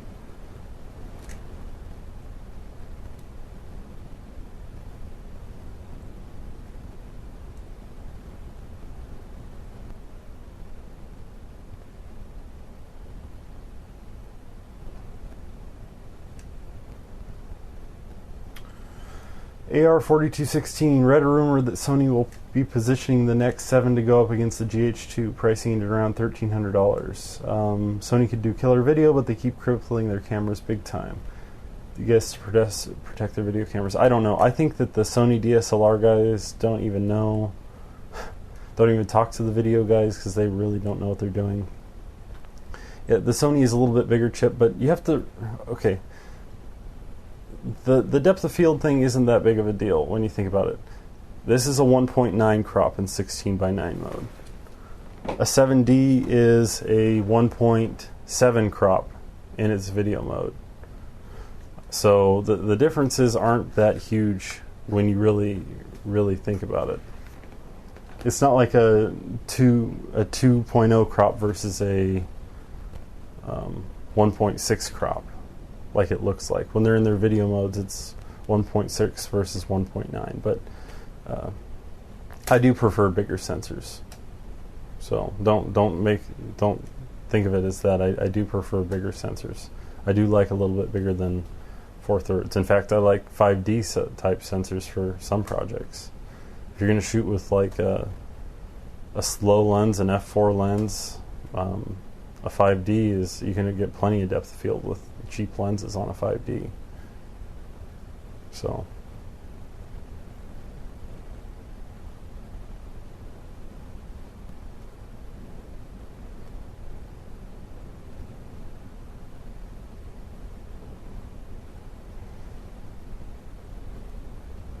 don't you think the GH2 is an ugly looking camera compared to Nikons and Canons?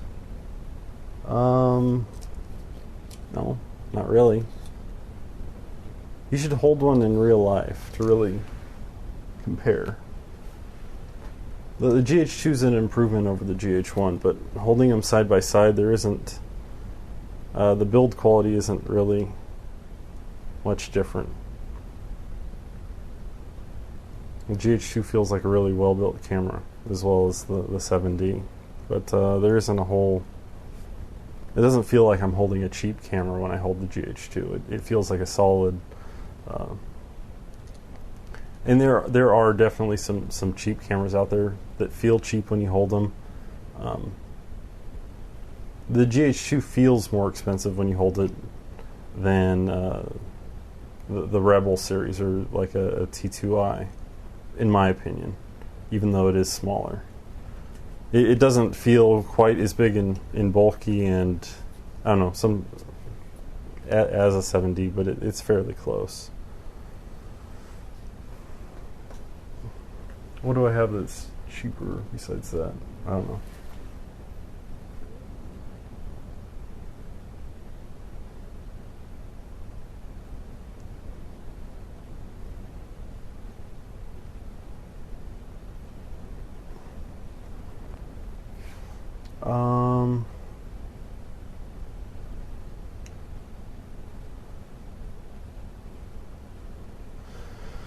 We work a lot with Red. I think now that Red Color 2 and Red Gamma 2, it's finally a great camera, which, yeah, everything that Red owes to its software. Graham mattress is amazing. Helped with writing all that software. Yeah, the results now that you can put old Red footage in and get the results that you do out of that footage is amazing.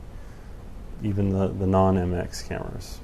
But it is kind of a pain dealing with Red footage, but it's not completely raw either. It's close to being raw, but it's not completely raw. I wish they had a better. I guess with the Epic now, at least you can record to an offload to another recorder if you want like a real-time tape of something. But I think the Epic is a much better idea and plan for a camera over the Red. But I am a big fan of Red and Red footage.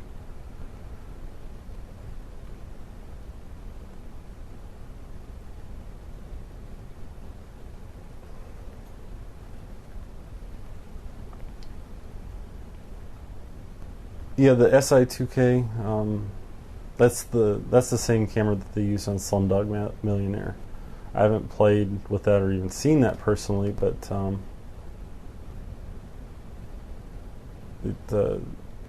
I've heard good things about it, even though it's kind of a strange camera. 5D is good in low light.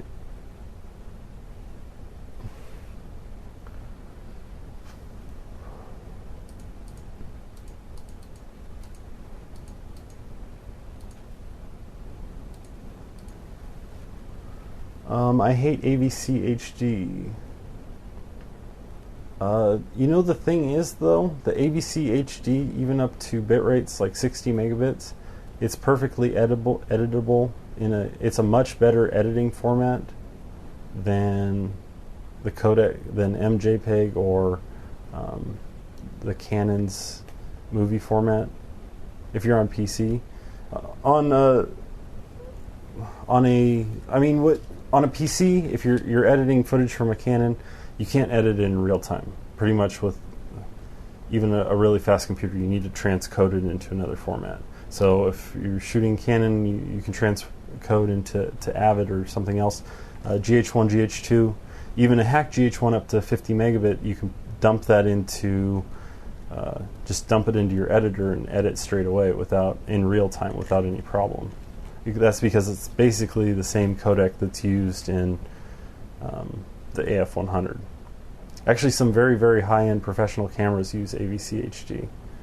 And the GH2 implementation and GH1 implementation isn't a great implementation of that AVC HD, but it's a much easier to edit format than the ones in other cameras.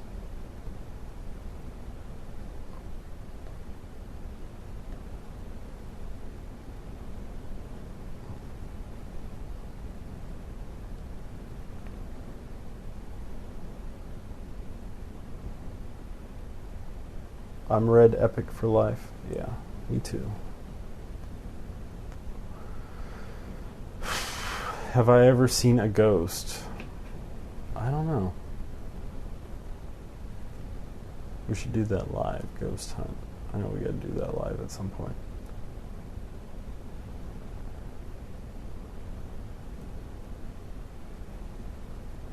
Yeah, the only thing that's a pain about AVC HD is where it's dropped in files. The only reason that it's dropped under the stream folder is so that it can be read by AVC HD devices like Blu-ray players and TVs. Like, this is a Panasonic LCD, and I can just take out the card, put it in the side, and it will play the files because it knows where the files are.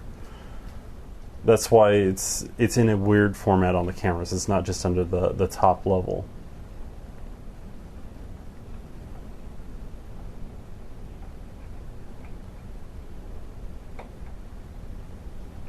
But H.264 is probably my least. I mean, I think it's as much of a pain to edit that as Red footage almost. I mean, you got to do the transcoding for either one. I can play back on my computer. I can play back RED files about as well as I can play back H.264 files in an editor in real time without transcoding.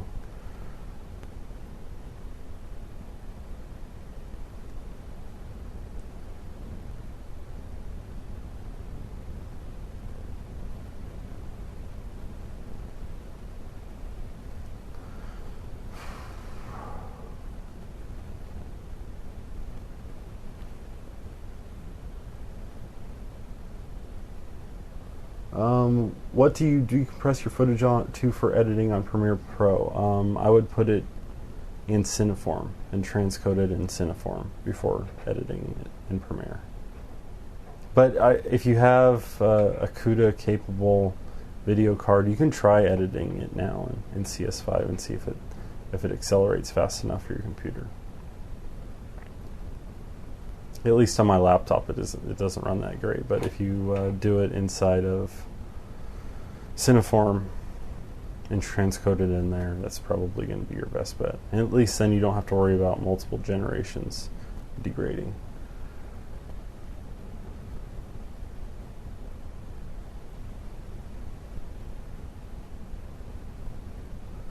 They're adding GoPros to the film I'm working on now, and as a result, I'm hating my entire life.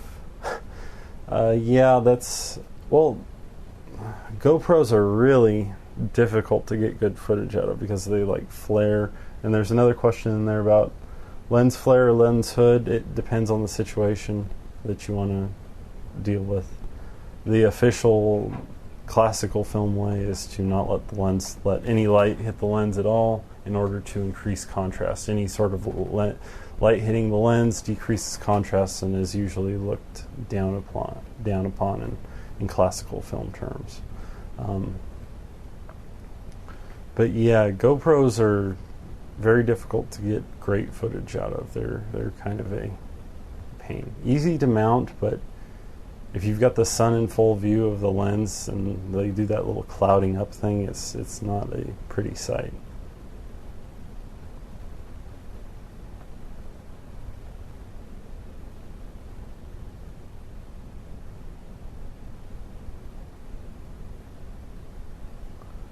AVC HD limits the GH2 to 60i, even though the GH2 sensor can handle 60p. I would assume that with if this is AVC HD Lite, I'm not sure that this is AVC HD Lite on the GH2. I don't know if that's... I know that AVC HD Lite is limited to 60i. If there's going to be a 1080p 60 mode on the GH2, it would show up under menu. If Vitality is able to do this, here's the way I expect it. I wouldn't expect an option for it, but he'll probably be able to change one of the variable movie modes and change one of the frame rate options. So instead of having 80%, it would be 40%, which would be 1080p 60. The sensor's no doubt capable of 1080p 60. And the card's no doubt capable of writing 24p. So a 1080p 60 mode that writes without sound in slow motion to 24p would be a very useful mode. If anything, if there's going to be one hack that I truly want, it would be that to be added.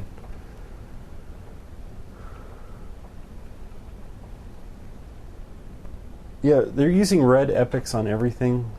New Spider-Man shooting in 3D. A lot of the new 3D movies are all shooting Hobbit, shooting the new epic's capable of HDRX as well.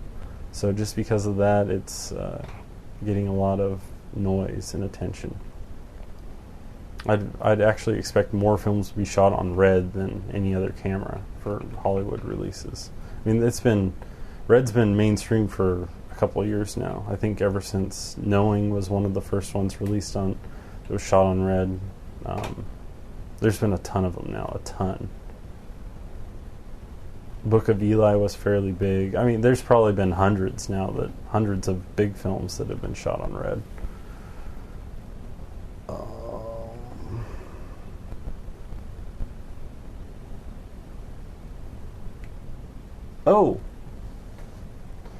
News, Vitality updated the site. We have GH2 dump now. Starting tomorrow, we are moving to reversing. There is the news that we wanted.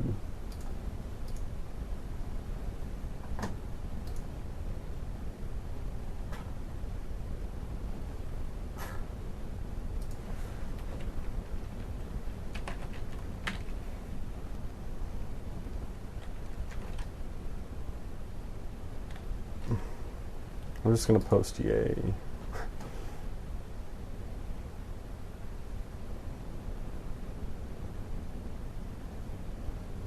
Good. So he has the dump now. Yes, Van Awesome gave us the info that we needed. I'm going to change the title. GH2 dumped.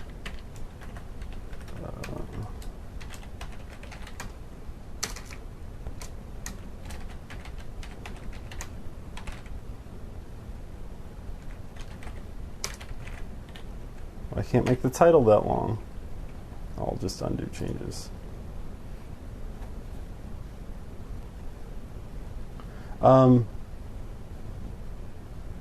Yeah, I want a Sony F65. Yeah, me too. So what that means is that, like with the GH1, Vitality now has the full dump of probably all the offsets of everything that runs on the GH2. What he'll probably try doing now is doing what he did with the GH1. So he's going to start changing those addresses one by one to see what happens. So he'll change the file. He'll rewrite the file if he can find a way to apply those patches. He'll patch the firmware files, and when he finds these things that he can actually change, then we're going to start getting hacks. So basically all a GH1 hack is just these basic addresses that are changed from a list that changes, I guess, the offset address of what the function does. And then when you rewrite the firmware, that has changed. That's why you don't see any fancy GUI stuff on the GH2 like Magic Lantern. It's a whole different process. It's kind of like a trial and error. What does this do? What does this do? So now that he has that dump with the GH2, hopefully his trial and error will find out how to bump the bitrate first, which will probably be since he knows what the GH1 firmware looks like, it'll probably be a lot quicker than the GH1 actually was.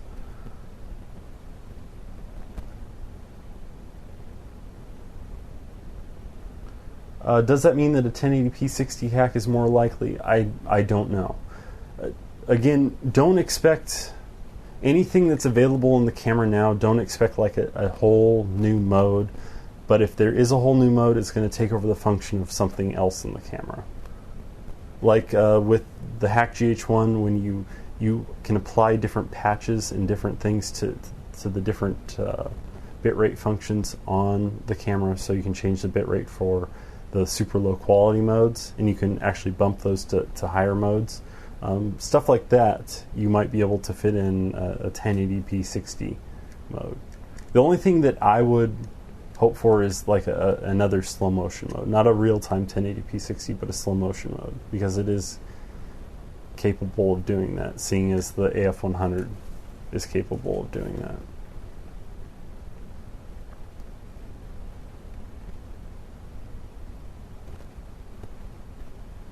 $30 reds for The Hobbit. I'd like to have 30 reds. That would be fun.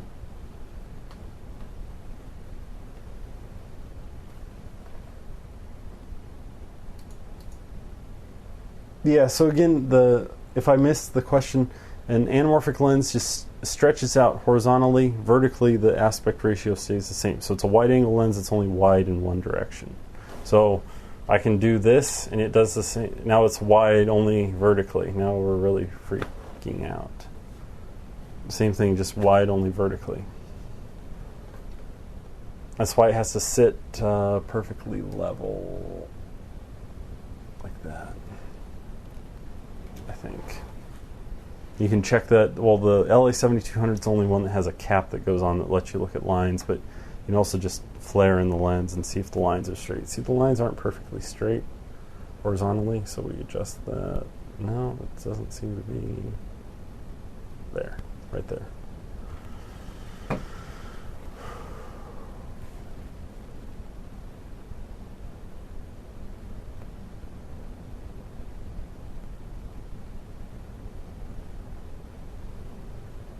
Yeah, it looks like Jello. It sort of does look like Jello when you do that. Actually, if you watch some films, sometimes they'll do that. You'll see like a weird effect, like a wash effect, and they'll do that. They'll skew the front and morph. And if you wonder how they did that without software or before software, they were just twisting and bending your mind. Fake GH2s. I can believe that. All you'd have to do on a GH1 to make people think that it was a GH2 is like burn out the one on the... I don't know. What you need is a G2, that really cheap other body that's not the same, but it looks more like a GH2, and change the lettering on there if it was painted on. I could see that happening if you bought from like a shady Chinese eBay auction. Wouldn't surprise me.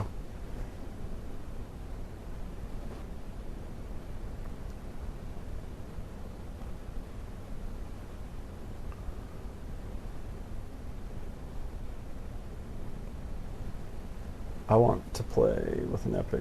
Van Awesome got in first 2 at work.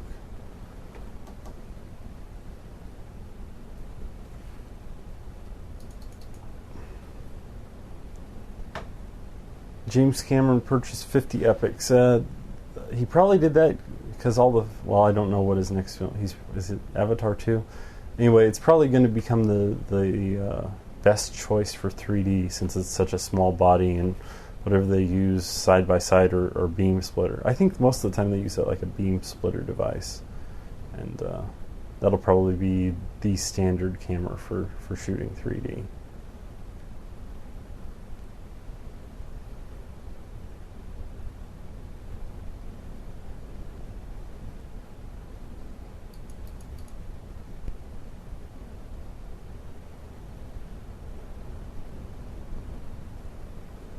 Probably Avatar.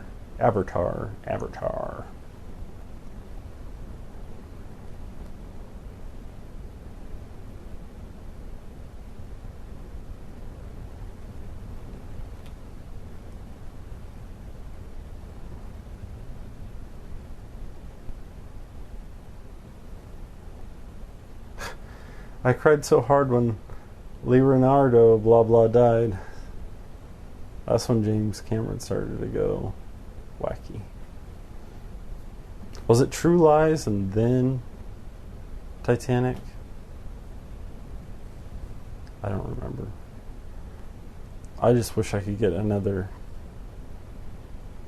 Aliens or Terminator 2 or True Lies. True Lies again would be awesome. I'd love to see. It should be True Lies 2, and it's Arnie catches Osama. Come out, wherever you are. I'm going to catch you. I'm going to track you down, and I'm going to blow your head off. And it actually is Arnie. Arnie's like an old, like almost retired soldier, and they send him in for one last mission. He needs to prove himself one last time. You can get Jamie Lee Curtis there too. She actually gets taken by Osama. Don't worry, I'm going to be there. I'm going to get my wife back. I'm going to get her back from the terrorists. And I'm going to make up for the things that they've done. And I'm going to show them who's boss. Are you part of the GH2 group on Vimeo? I think so.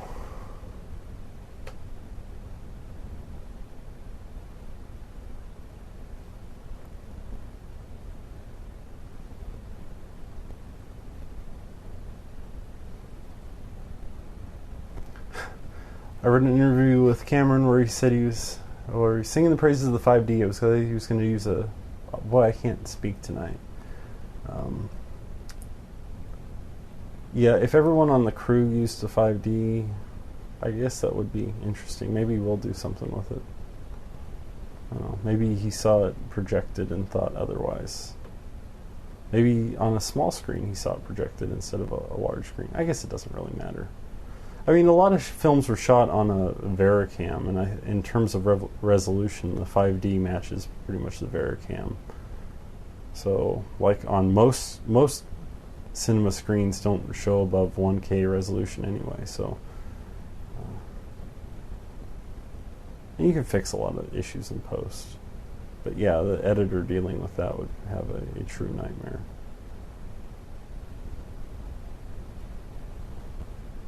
Wow, I had to sit through a 50-second Google ad. I'm sorry. That's sad and scary. A 50-second ad is mind-blowing.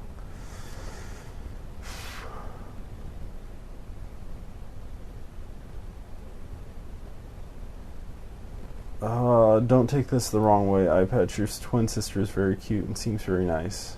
See, the thing is, though, is she's real picky, and we already discussed this the other day. Pretty much if you're watching the stream, you're kind of like not her type. She's got a list of things so long that, I don't know. It's not something I deal with, but pretty much your chances are slim, man. Disturbing as that conversation is.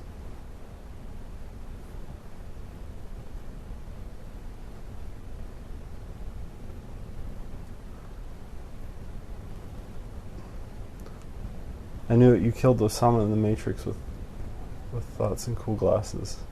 Yes. I'll be back. Hasta la vista, baby. Hasta la vista, baby. Junior?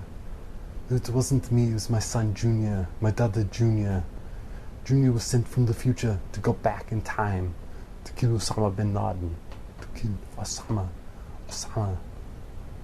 Difficult to say. How would Arnie say Osama? What's the best type of lens to use with the LA7200 telephoto wide-angle prime?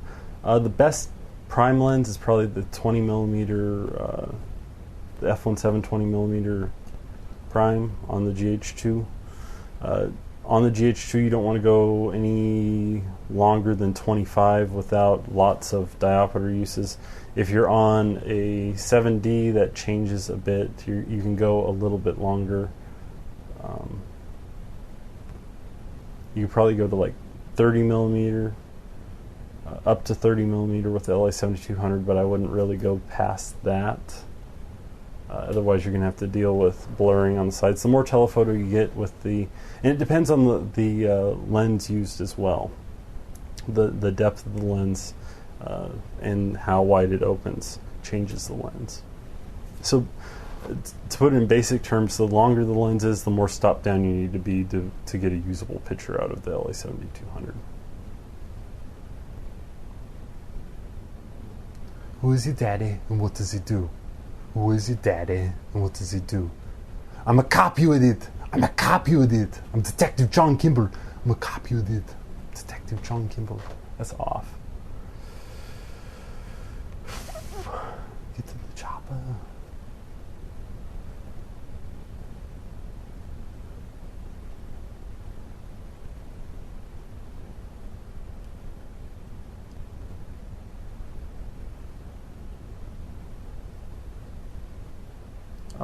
Have you seen any films by that Thai director? I can't pronounce his name. I don't think so. I watch a lot of movies, but I have a whole sorted collection of weird films. But I don't think I've seen any of his.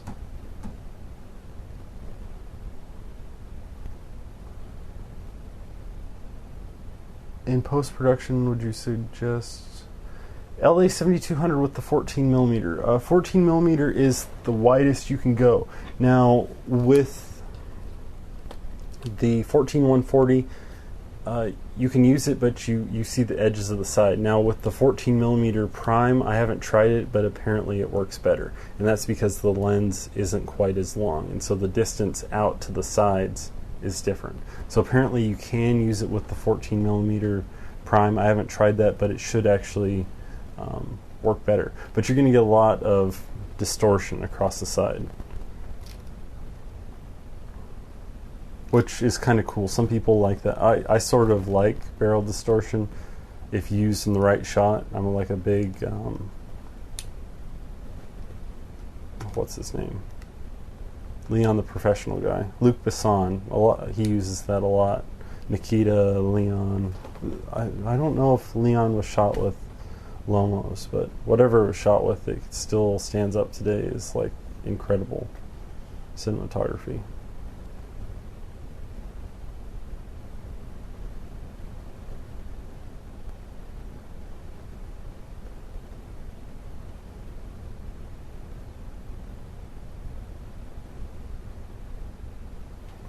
Okay, in post-production, we just suggest skipping motion and learning After Effects. I have Final Cut Studio, but I never hear people. After Effects is really more of a standard than motion, so yeah, I would learn After Effects if you have it available or accessible.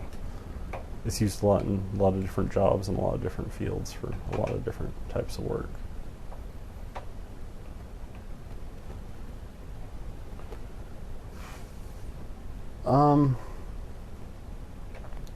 JShaw, you have a Canon FD 50mm 1.4 that I use on the GH2. You can use it, but it's only going to be usable, it's only going to be focusable with the diopter.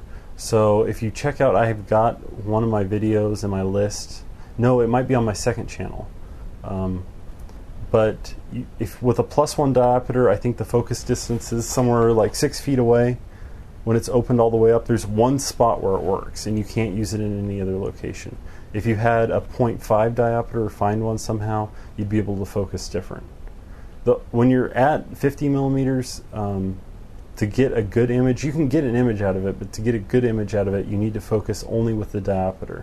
You set your focus to about 70%, which is the same as what you do with like an isorama with a different taking lens. And you focus only with your diopter. If you stop down on a 50 1.4, stop down to f11, then you're going to be able to use it in more situations, and your focus distance will change. Boca, how old am I? I am 27.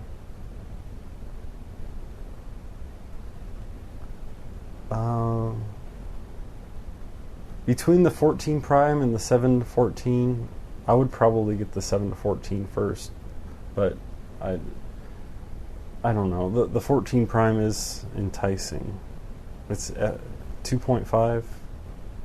I wish it was a little bit faster. If it was a little bit faster, it'd be on my like have to buy it now list, but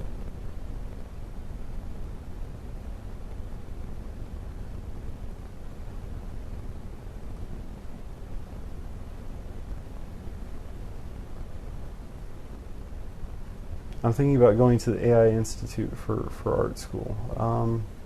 I visited the one in San Francisco. It seemed like a nice school. So, good luck if you do.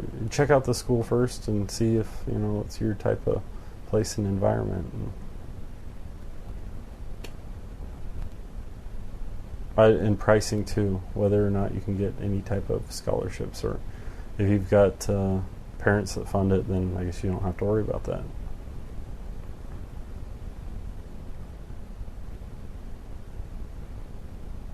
I space out all the time. I'm in outer space. Is that school really accredited?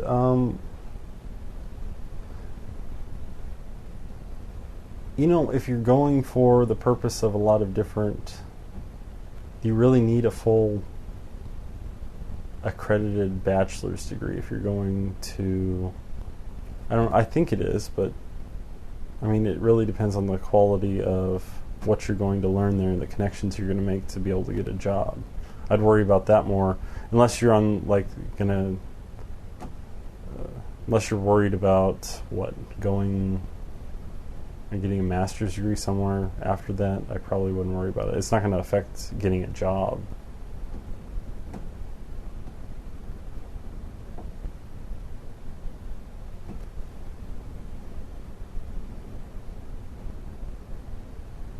Do you know anyone who got a scholarship into an MFA film program?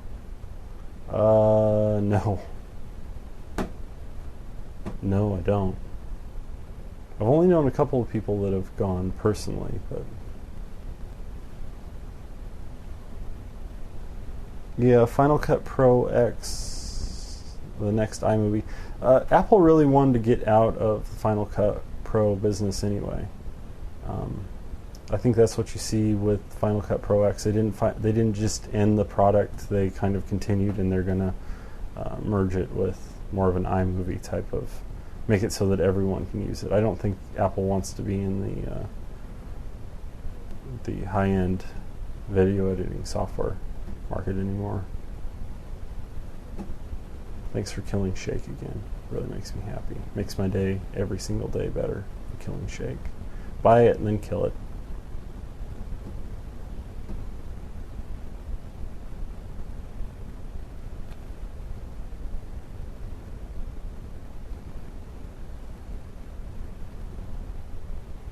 When is the live streaming with you and Akira together? I went and visited him this weekend, but he was like too tired to stream, so we didn't. I brought everything with me, but it just didn't end up. We did this thing where we were like out, and I showed this before. I can't upload this to YouTube because currently I've got it synced with Vangelis's version of the Miami Vice theme, so I won't even play it live. But we were like having fun. This is just something fun I did. We shot it all in 720p slow motion mode, shooting in sunset with tons of flares, and it was fun. I didn't even do any super slow motion on the stuff. I know it's really not fun to look with the light in the way, and the colors off and everything, but there's like some amazing shots in there. Not that one. Like with flares double flares that are just insane. And if you can see the orange color. I have a process for making this footage look pretty good. You know, for up-resing, especially with anamorphic.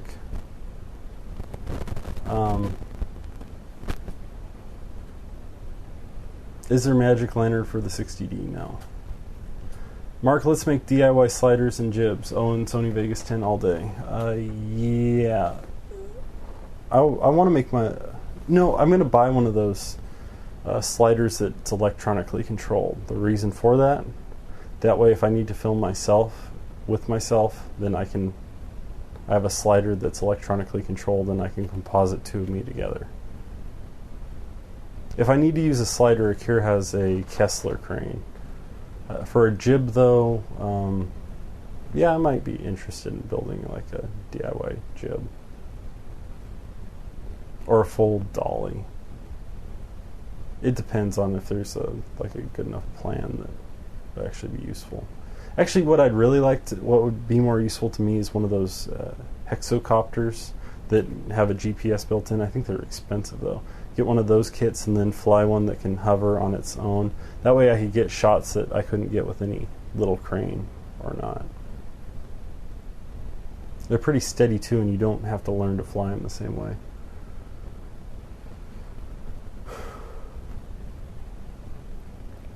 Do women ever hit on you when you're out shooting and be like, "My, what a big lens you have"? Yes, when we were filming the first Vengeance Rides the Train, we had a group of women that wouldn't stop harassing us. I think they really liked Akira in the suit. I tried making Akira's girlfriend jealous because he was in the suit and telling her the story, but she wasn't. She thought it was funny. They wanted to join in the party, or they wanted to be a part of his party. Or there's a party somewhere, and they wanted to join in.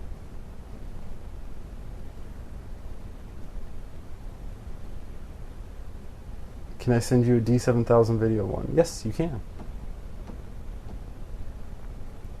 Is it worth getting Magic Lantern? Oh yes, Magic Lantern is available on the 60D. So I haven't looked at what updates are on the 60D version yet. But yeah, if Magic Lantern is available, you should put it on your camera. It shouldn't even be a thought that you wouldn't put it on your camera. It should be the first thing that you do. Because I don't know if he's got everything enabled for the 60D yet, but if he does, it's well worth doing. right now.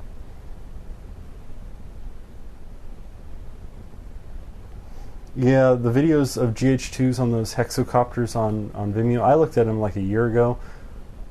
If you get the little GPS and a stabilizer, you can make even better videos than some of the things that they're doing. But yeah, I think those are actually really, really, really useful. I want to get like a GTA angle. You got the car here, the camera up here following a car down the road. Stuff that's really, really expensive to film. That or some like Orson Welles shots, those night shots going into buildings. That would be cool. Going into maybe a window at night, several stories up, straight in.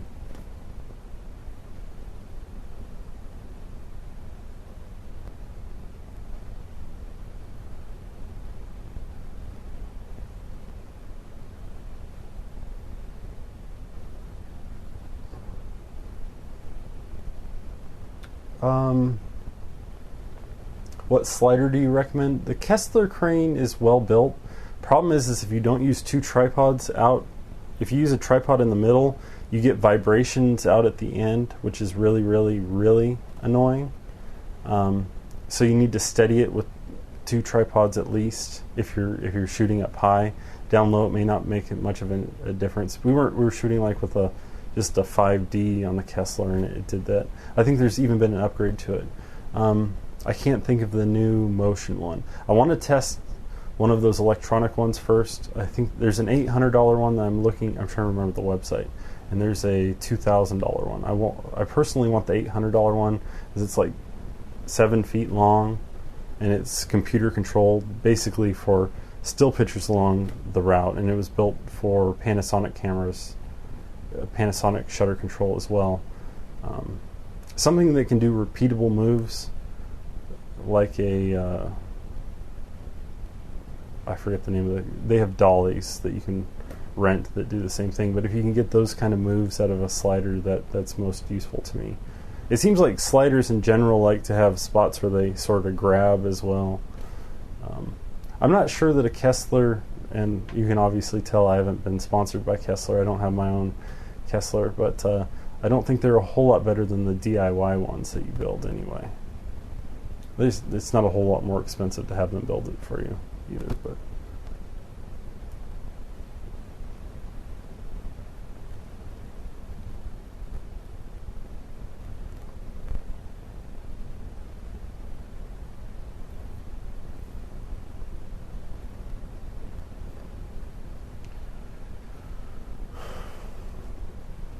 Roger Deakins asked on his forum if you were to pick one lens, he'd pick a 32mm. Choose 4 lenses, 27, 32, 40, and 65. Interesting. Those are interesting choices. Not like the standard kit you'd even get.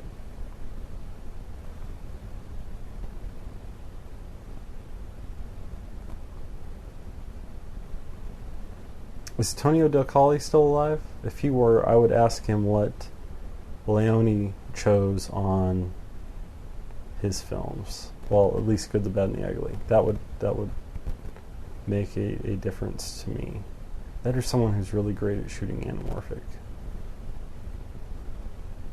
I'm actually a fan of well-used zooms.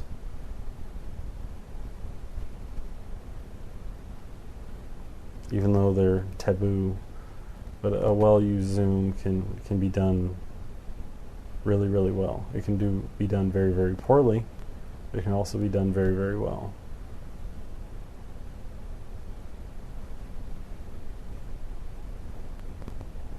I got a DVX100B and a 60D. Okay. That's good.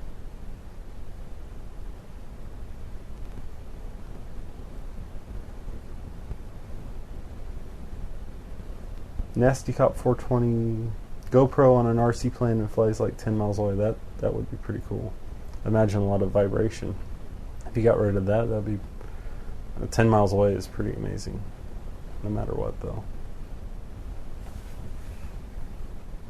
Sent it to me? Okay.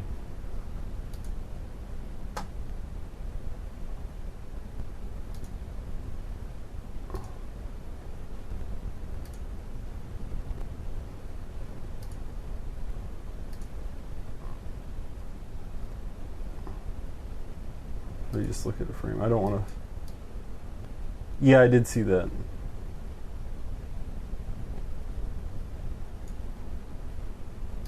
I do really like the look of Nikon Keller. I do remember seeing that.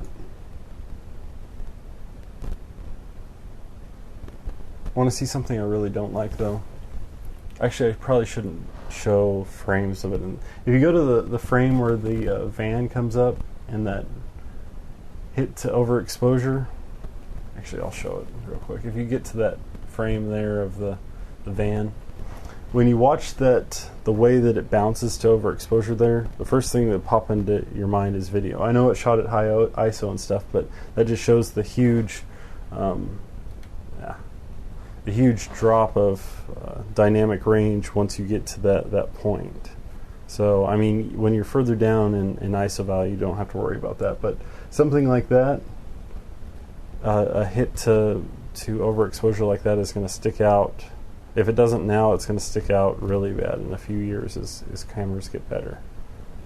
An f3 in comparison to that, an f3 with S-Log, with the new 14.5 stop S-Log uncompressed, would basically render that whole thing out, and you wouldn't see any overexposure there, even in that low of light.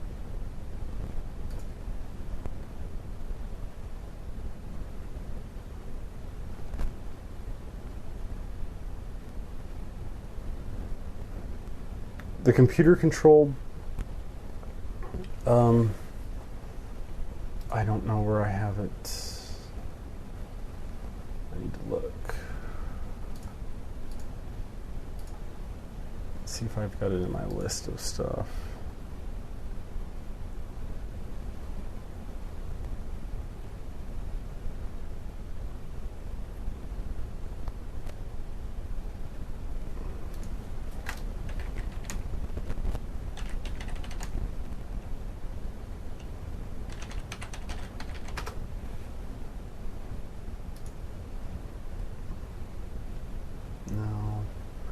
I don't remember the brand names of them.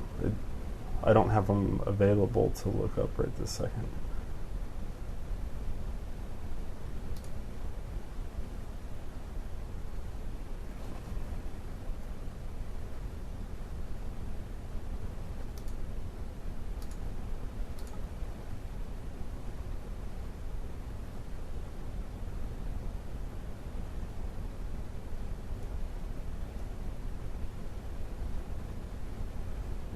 Yeah, the prices of the built hexacopters are usually like $6,000–8,000. You can build them yourself though, because it's basically they give away the source code for free, and if you get the parts, you can build it. I'm not sure I am ready to tackle that big of a DIY though. I think you can build it for like half the price if you build it yourself. 1/3 of the cost. Yeah. That would be a fun project, though. That would make a good live stream, building one live.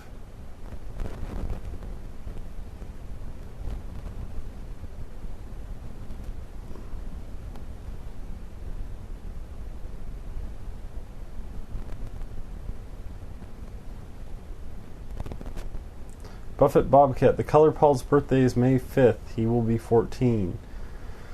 Happy birthday, Color Paul. I know that's your other account that can't seem to post in these live videos anymore.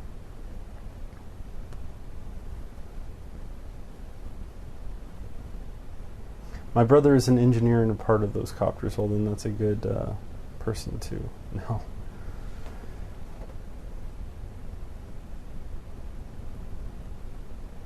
Oh, wow, yeah. I would bet after 52-second long, I'm surprised it didn't have a skip button. It must be some bug with YouTube that doesn't allow for skipping.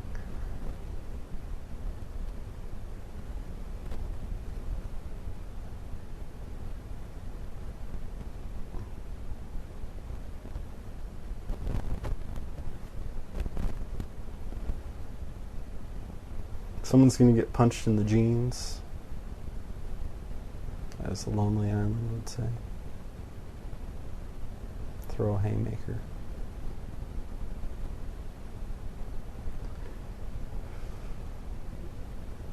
if I could pick some lenses that I'd like to keep and store around, I'd probably get those Voigtlander Leica M mount manual lenses with the 35, was it 0.9 or 1.1, and the 50.95. And of course I want their Nocton 25.95. Anything that fast is fun. That, and I want to shoot anamorphic on those. Actually, if I could like pick a lens that would probably make me happy, if I had to shoot all the time on one lens, just on one prime lens, I would probably go with an ISO 42 anamorphic front, and I would get a Leica M 35mm 1.1, or is it 1.2? That way I would have like a combination that I could use on, I don't know if they work on Canons. I'm sure they do work on Canons, but Canons, Nikons, Panasonics, Red.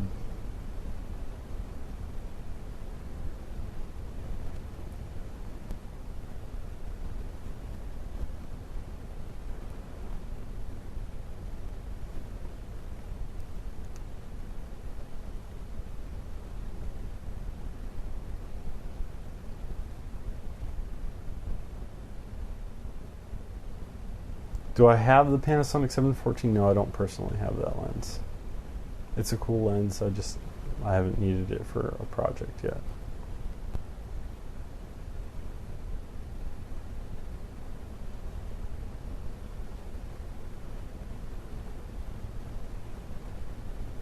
Yeah, and they're charging the prices way up. That'll probably be my next thing that I get, is a Voigtlander 25mm 0.95. You can't really beat that lens with anything.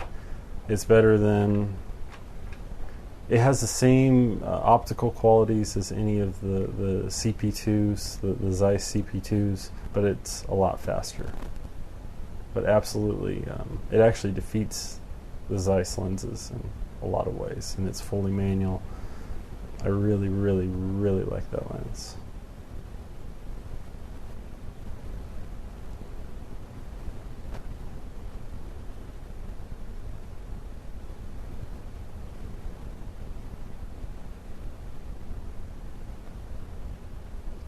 $50mm 1.8 and a 18-200 3.5 for T3i. That's a good combo.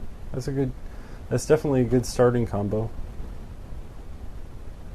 You could probably use that for 90% of situations, if you're going to shoot with the 50 at night or in low light.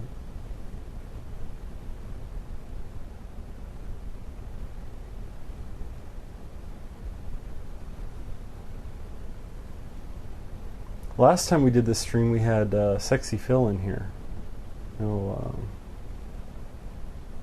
That was kind of crazy.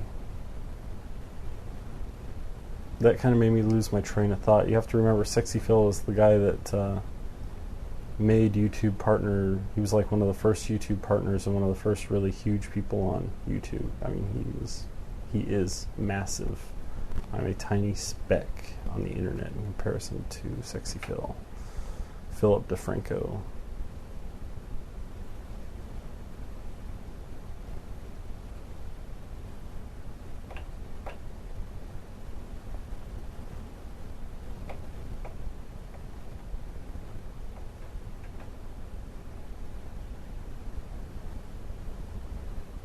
And for some reason he said I was doing a great job, so I don't know. Yeah, Smosh in here? Maybe. I don't think if the big guys come into these things that they post comments, because once you post a comment, then the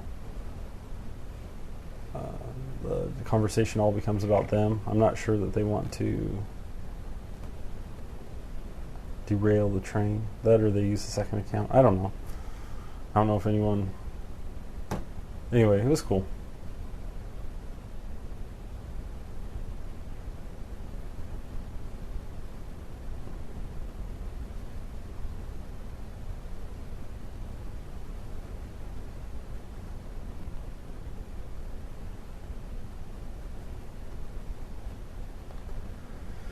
What do you think of the hypergonar anamorphic lens? Let me look that up. I've seen it. I can't think of off the top of my head. That's that one on eBay.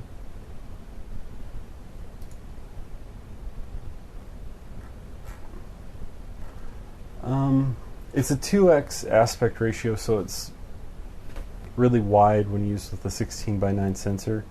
When used with the 4:3 sensor, it makes a 2351 image. With a 16:9, it's wider. Red is better at handling that because it has more resolution to either crop off the edges. Well, to crop off the edges, but I really don't like using that on a DSLR. I wouldn't use one of those. I wouldn't use a 2x anamorphic lens on a Canon DSLR at all. It's too much. Unless you're going to make a really, really wide anamorphic film. 1.5 is kind of my cutoff for anamorphic lenses. They're just too wide. The other ones are too wide. Lomos are too wide for DSLRs in general. But you can certainly... I need to see what it looks like. They've got a lot of Vinet. That's okay. That's the one that has a lot of Vinet too. Unless you get a really good price on it, it makes a fun experiment. I'm not sure I would use it as a taking lens.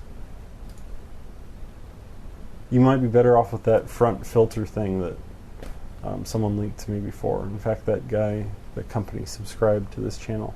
They have this front anamorphic filtery thing that adds flares and it adds bokeh. It's kind of like that flare filter that you can, that really, really expensive flare filter that's sometimes used on films.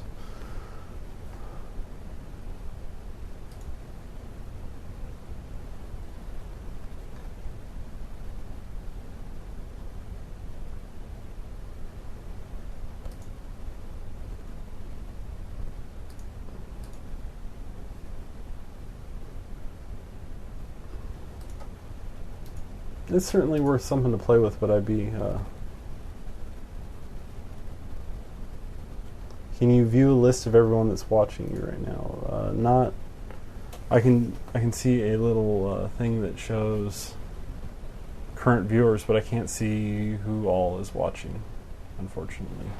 Unless they add something new sometime soon.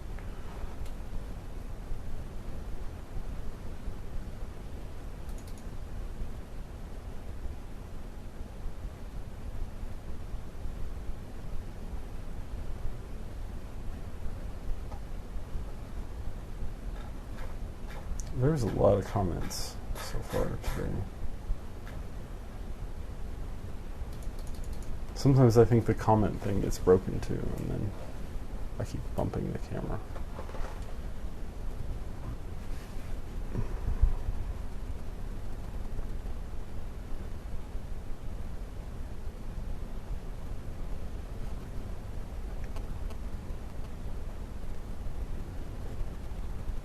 Vignette Vinet. I'm pretty sure it's Vinet, but I could be wrong. I've always pronounced it Vinet. I've heard it said Vinet before, but I could be wrong. It might also be allowable to pronounce as Vinette. But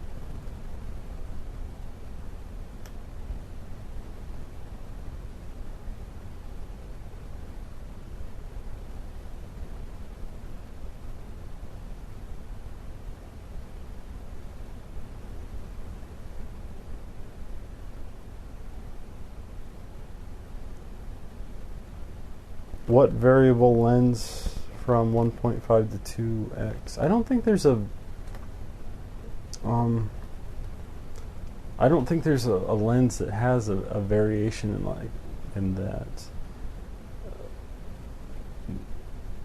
Some anamorphic lens, if you're asking about different types of lenses that are between 1.5 and 2x, I think the only ones that end up in the middle somewhere are the different types of isorama lenses. I don't know if I'm pronouncing that right. I'm just dropping the C because it drives me crazy. But some of those are 1.3, some of those are 1.6. It depends on, I think, the focal length that you use with it too. I think that changes it. I think a diopter actually changes the squeeze amount as well, a little bit.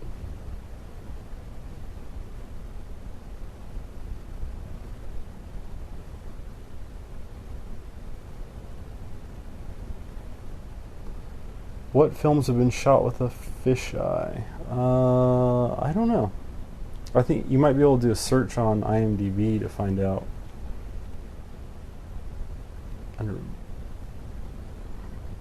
That would be a better question, I think, for Google than for me. Fisheye, Crank, they used a fisheye. Crank and Crank 2, I'm pretty sure.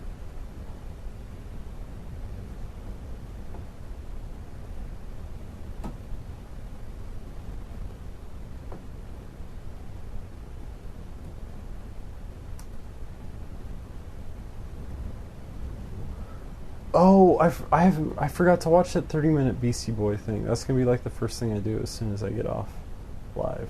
I've been waiting to see that, and I totally forgot about it.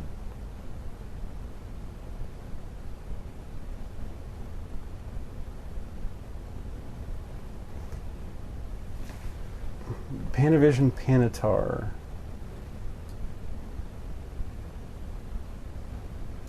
Oh, let me Google that. That is weird.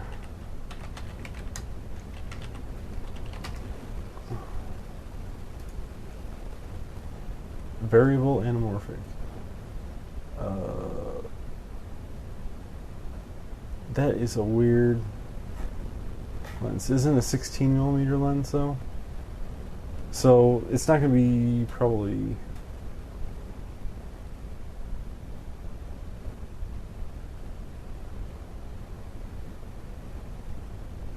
What a weird lens. Oh, it's a projection lens. That's why it's adjustable. It's not. It wasn't ever made for taking movies. It was made for projecting. So that makes sense. The reason why it's variable is because it was meant to be mounted on a projector, and so that you could adjust the amount of anamorph, which is crazy. It's insane how they did that in Prism. I don't know. I don't think you'll find a taking lens that does that. I suppose you could use that as a taking lens, but I imagine it's going to be one giant hefty tube.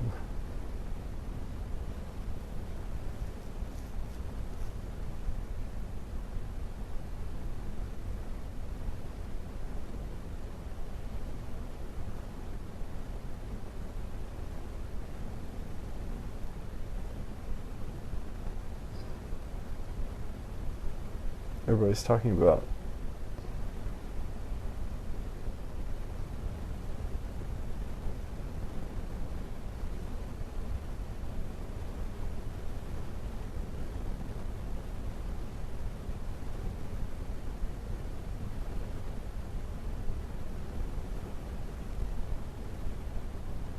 I should have a cat sleeping on the desk.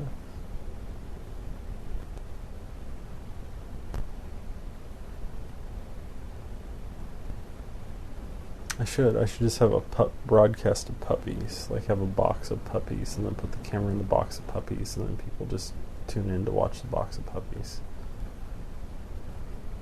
Should take it to one of them puppy farm places where they got 1 billion puppies and set the camera up there and just live stream all day puppies. We'd probably get like a bajillion views. People would want to watch puppies all day. DVX for the win. It's a classic. That's what you're watching right now on a DVX. You're watching me on a DVX.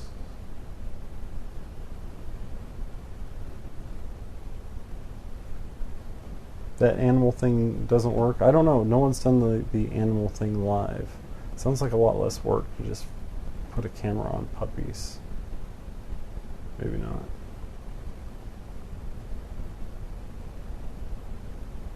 Tune in to watch the box of puppies. Tune in to watch the box of puppies. I want you to tune in your TV to watch the box of puppies. You want to watch my puppies? You're going to have to tune in to YouTube. I want you to... okay. Well, hello, Mr. Fancy Pants. Stop it. I want you to tune in to watch the box of puppies. You're going to tune into YouTube to watch a box of puppies. Puppies! They're my puppies! Stop it with the puppies! I can't take the puppies anymore!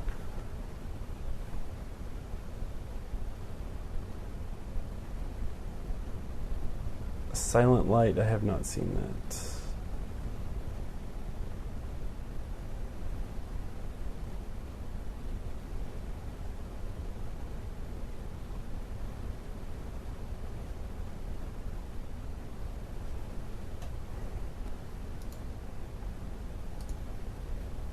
Extreme Puppies.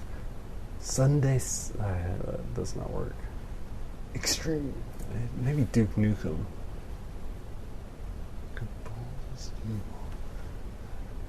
Sunday. Extreme Puppies. Yeah, I like that. Extreme Puppies. Come get some. Did you choose to put the long ad before the live stream, or did YouTube? YouTube did. I don't know why. I might be able to turn it off, though. Let me see if I can turn off the long. I might be able to turn it off.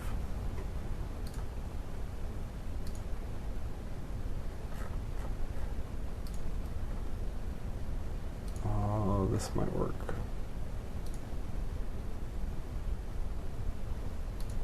Okay, that ad thing might be gone.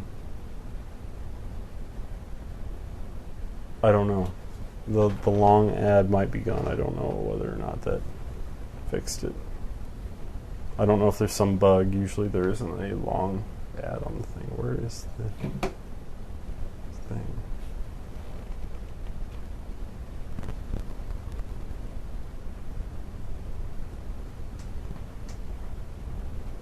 Oh, there's the remote. Oops.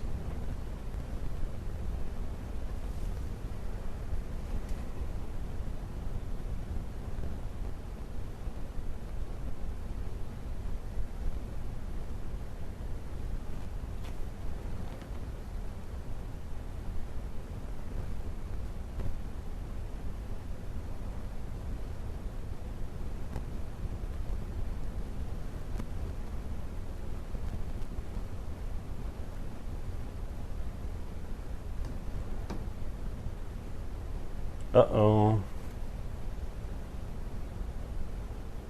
Sorry, bro.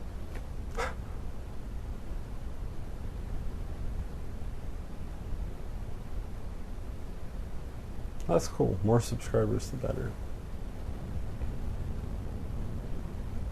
Cookies. Who said you can eat my cookies? They belong to me.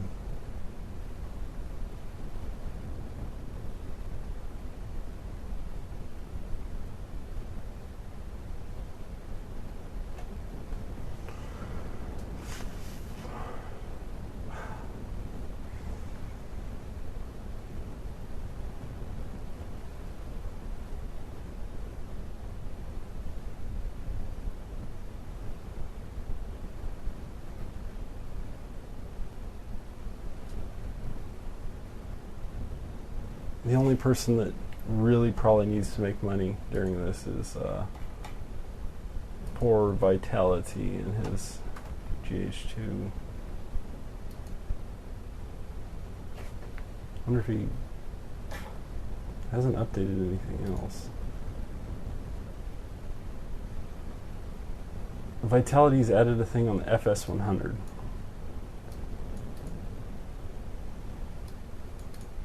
I don't know. Vitality, if you're watching, get to work on decoding that GH2, bro. Okay. He posted a thing on the FS100. And the FS100's a cool camera and all, but when you see it side by side with the F3, it's not so pretty. It's like it loses all that latitude. Torkel is correct. I thought partners get money through the ads in the beginning of their videos. That's true. You're not really supposed to talk about ads at all. But if there's like a long 50-second ad that's not skippable, I'm just going to turn it off for now. So it doesn't matter. the ads to live streaming are new, but they do. If you don't do that, then you don't get paid. So, but if it's 50 seconds, then I'd prefer no one even starting or just clicking things out of annoyance. It would be good not to have it there at all. So, off it goes.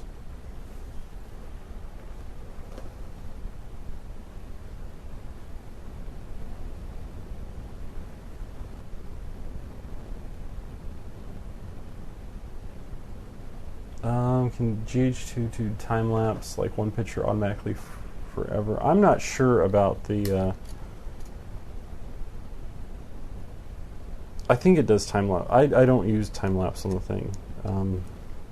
As far as live video goes, it has a video mode that's 300% faster that sort of works like a fast time lapse. I don't know what 300% comes out to be, but that's at least an easy way to do it. I think it does have a time lapse mode. I haven't even played with that on any cameras. I just don't usually mess with time lapse. I would rather have a time lapse controller through the shutter. It's going to be a better Google question then. I don't know why I don't play with time lapse. I should.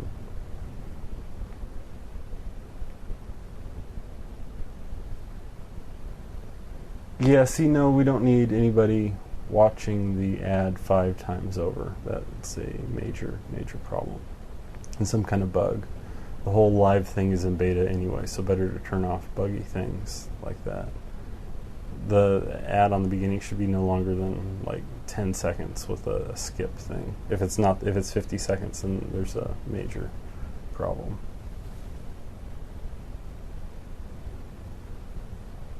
Get on Counter-Strike right now. Like old Counter-Strike. I haven't played Counter-Strike in forever. This seems like a decade ago that I played Counter-Strike.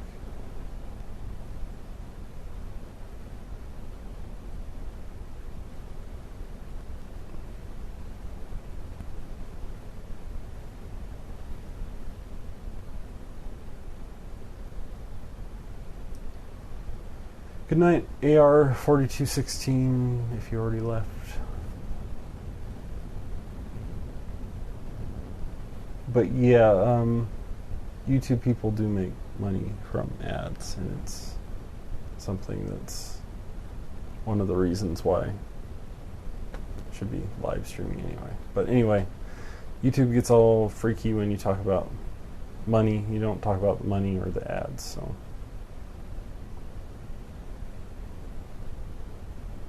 Gatler has a cool time lapse, so if you want to check out a cool time lapse, check out his page and his video with that.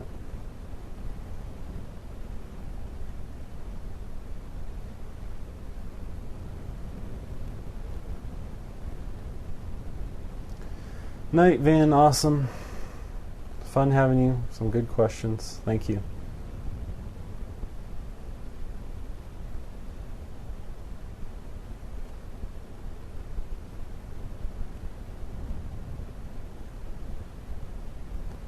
I like money.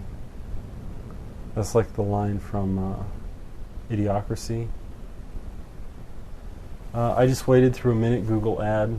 Is it still there? I will try to disable it, because I don't want people having to wait through those stupid things.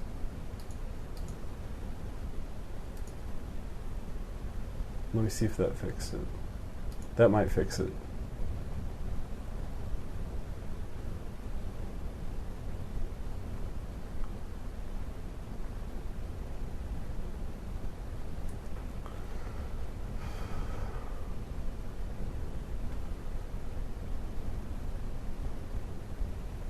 Yes, when you say, I have no other idea about you, Pigeon, but when you say I like money like that, first thing in my forever image in my mind is you're one of the characters out of Idiocracy saying that, just like they say it. I like money.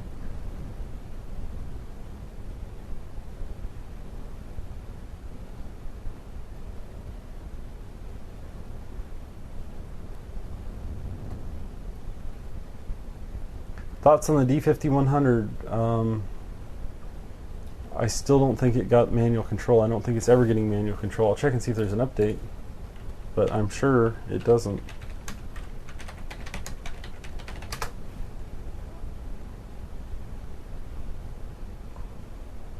No, you can't. You have to...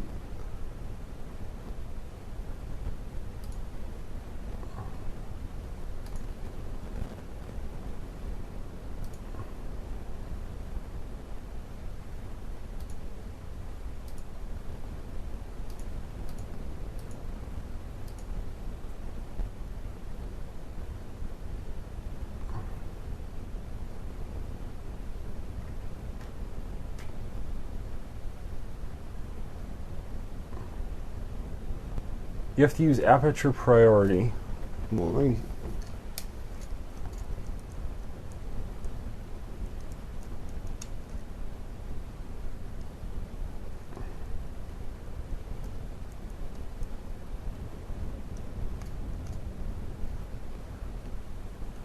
Okay, they say you can set aperture before you go into live view, but there's no control over shutter speed, so it's pretty much absolutely worthless. Without being able to lock shutter speed, it's no better than a D90 with a ring on it, with a aperture ring.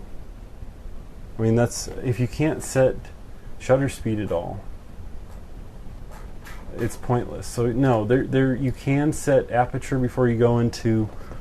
you can set aperture if you do it before you go into live view and you leave it in aperture priority mode, but you have no control over the shutter unless you use AE lock and set that to shutter lock. It's crazy though.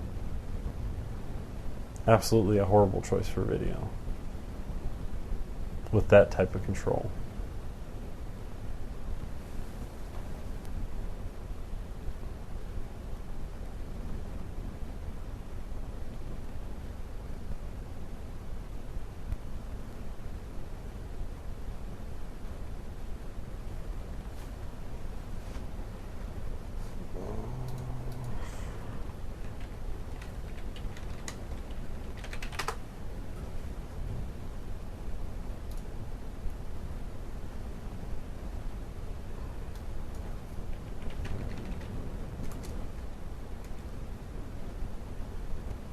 It's only $200 more for a D7000.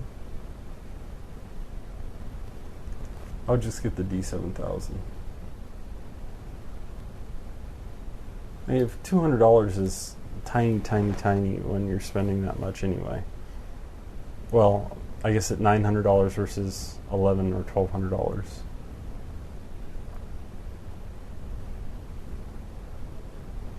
What's the point of this? Do we just ask you anything we want? Mainly about camera stuff, but you might get an answer with something else. May not. Depends on the day.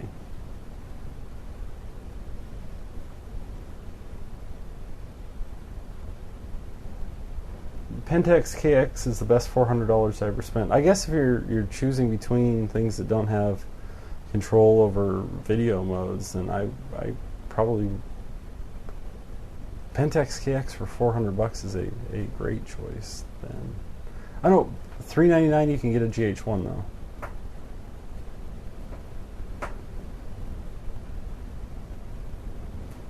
It's not going to be hackable yet, but at least you have video controls. Are we talking about for video or just taking photos?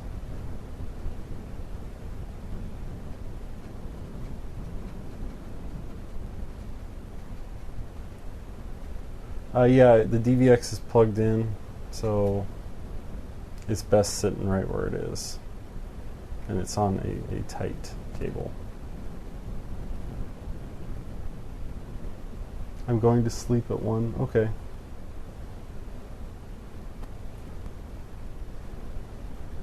Yes, that's correct. It's only 12:15 a.m. and very warm now.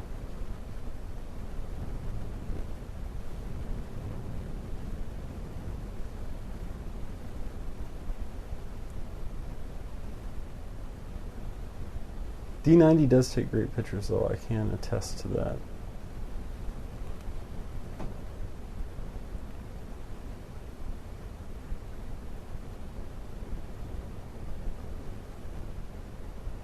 Do you think a D90 would beat out a D7000 with stock glass? I don't know.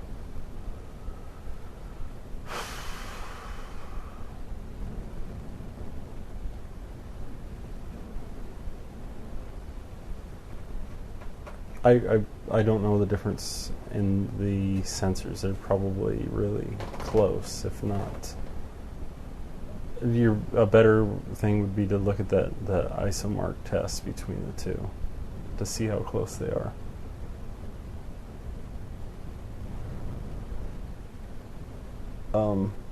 Yeah, the Pentax KX 720p. Using a regular GH1 though, here's what you'll get. Even if you don't get a hack GH1, you're going to get 720p 60. You're going to get 1080p 24. What else do you get? I forget now. For $400, a regular GH1, yeah, 1080p 24 and 720p 60. Both sort of, they fall apart under high motion, but if you're comparing that to anything else in that range for $400, you can't really compare for $400. There's $399. And yes, a ton more control features, control over every aspect of the camera. And now the possibility of a hack in the future, which will allow, well, just essentially quality than GH1 hacked is pretty much better quality than almost every other camera out there in good light. Low light, there's some problems. Good light, good to go.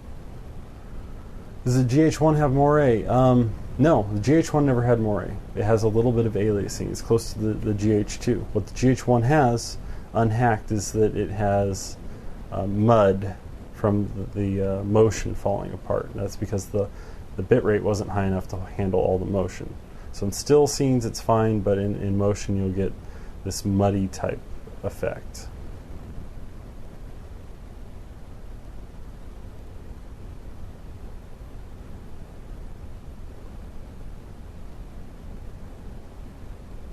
Holy cow.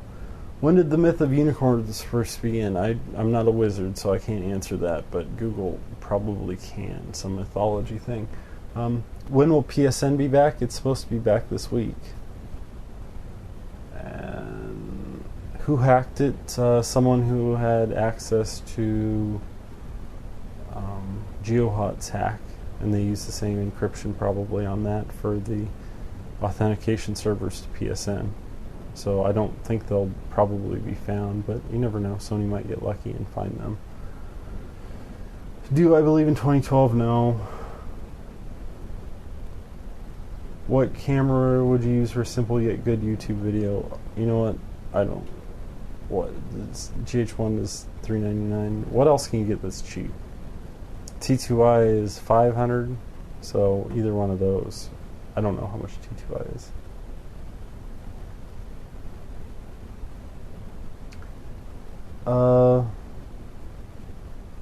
Can a firmware update help with some of the problems of the 7D? It's not going to get a firmware update at this point. It's just going to get replaced by a 7D Mark II or whatever Canon decides to release after the next 5D. So it took like a year, maybe 8 months or so. We'll hear about the 5D Mark III later this year for sure, but it should be later. And then sometime mid-year we'll probably get the 7D Mark II. So I wouldn't expect any problems with the 7D to be fixed before then. It's a muddy mud skipper. Mud pie, indeed.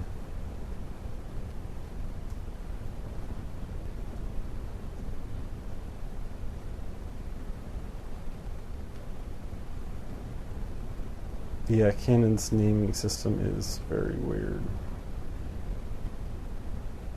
It's backwards. And then, of course, they're not going to pick the numbers that have, like, bad luck in Japanese. I forget what those numbers are.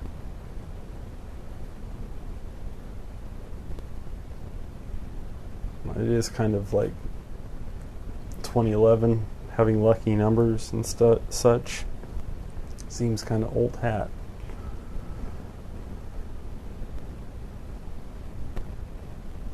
What's the lowest I can get a T3i for? Let's look. T3i Fat Wallet.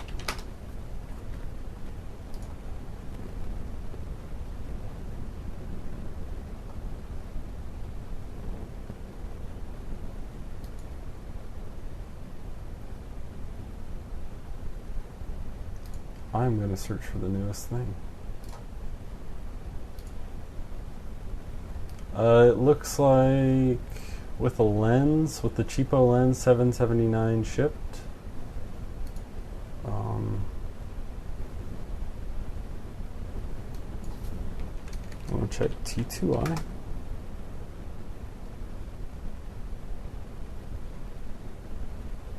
You can get a T2i with the 1855 for $640 plus tax at Staples in store. You can get a refurb T2i. Just search Fat Wallet and you can find at least deals that are non-Craigslist.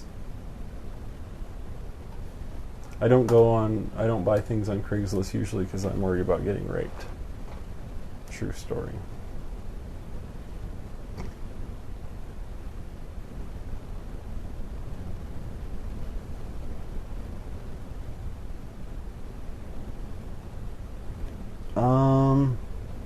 Is it better to get a hack GH1 with extra lenses or go get a GH2 with only 1752 to 8? Oh, I love that 1752 to 8.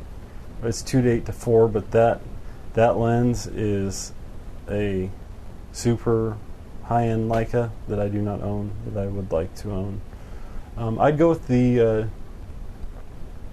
GH2 at this point since it's probably going to get hacked. GH1 will drop in price greatly after that. Hack GH1s won't be worth any more than non-hack GH1s.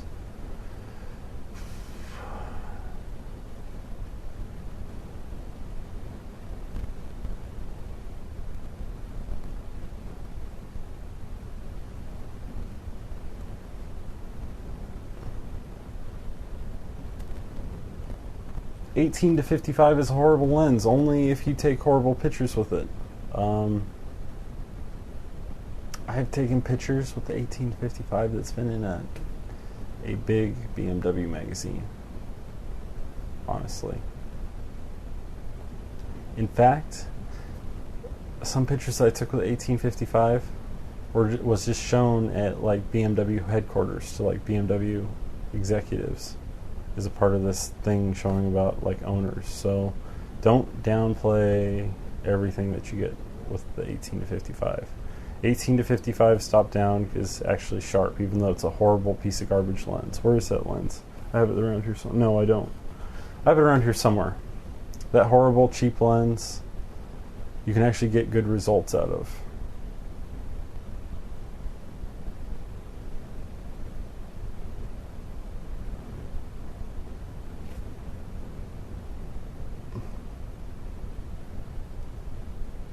Can we see that pic? Sure, one of them. Actually, one of them, you see the top picture at the top of my page?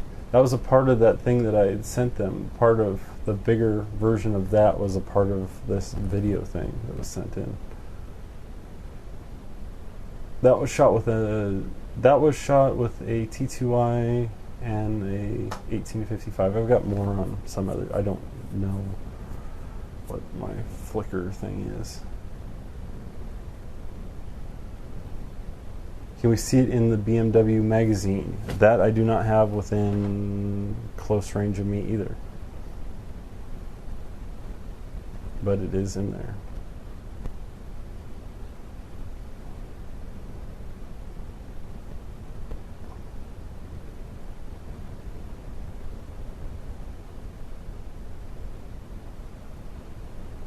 Where did I meet Akira? That's an interesting.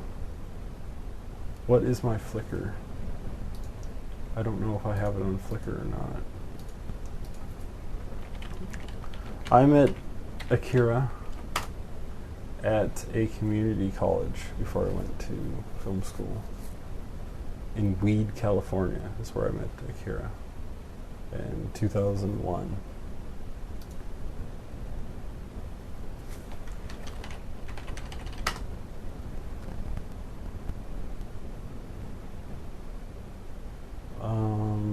Is it on Flickr?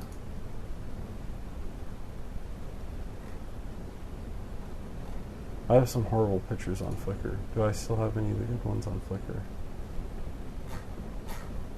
They are not there. Because I have not paid for the Flickr upgraded account. That or I need to get rid of it. I've got, you don't want to see that. That's horrible stuff on there.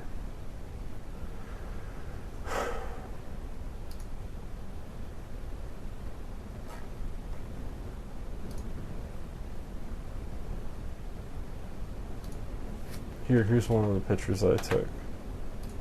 Here's a good 18 to 55 picture of my car. Where should I put it?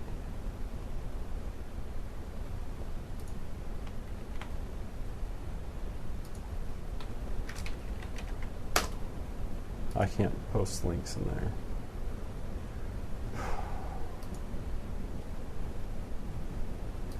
If I add it in here.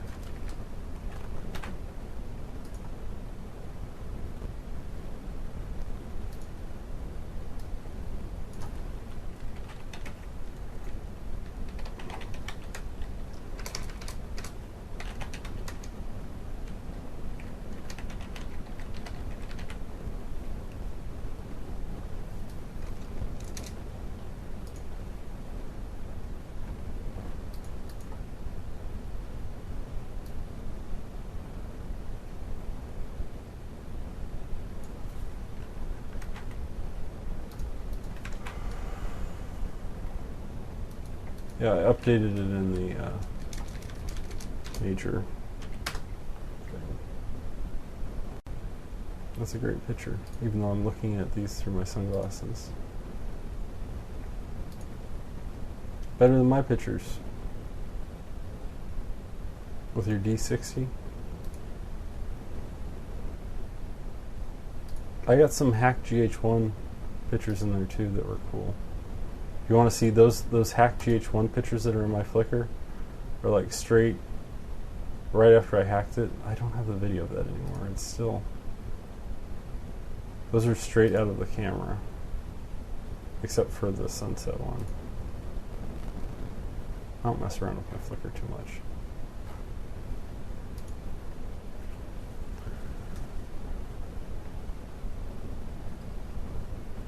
Oh! See you later, Van Awesome. We went to go get a snack and stayed connected.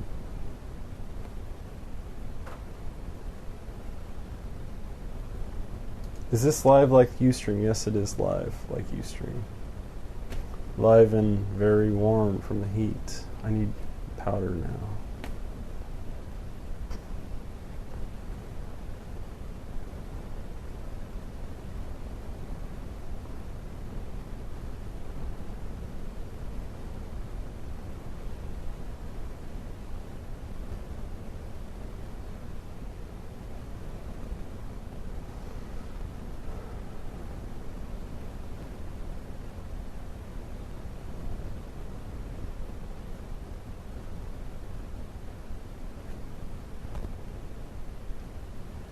Hey baby, you want to be in a movie? No, I haven't used that in real life. Have I thought of it? Of course I have. I need bigger glasses for that, big old aviators. And a red.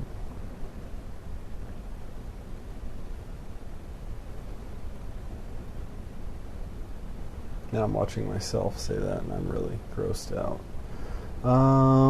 Would you mind streaming live while you're doing a shoot? That would be cool. It would be a pain. A true pain. They would have to have some type of good internet connection wherever I was, but I'd do it. I think it'd be more interesting than this. You just like watch and sit there. There wouldn't be any interaction, but you'd get to watch.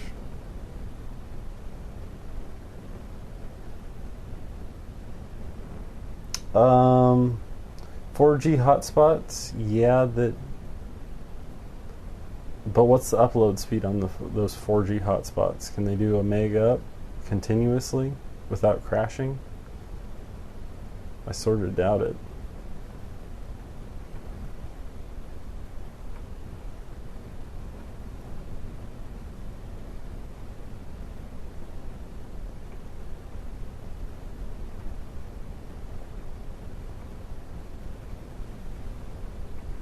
Okay, well, I should try that then. 4G hotspot. And have that. And a laptop.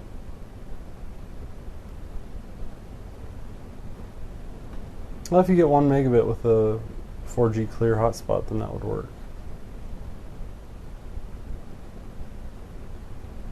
And if it's continuous.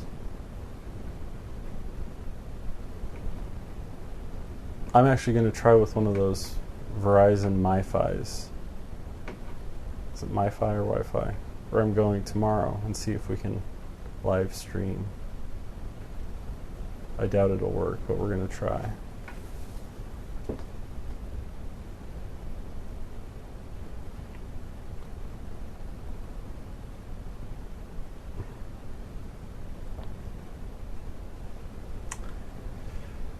I have to root my Evo, Gatler says. You know, you could get actually probably thrown in jail for that in Australia. True story.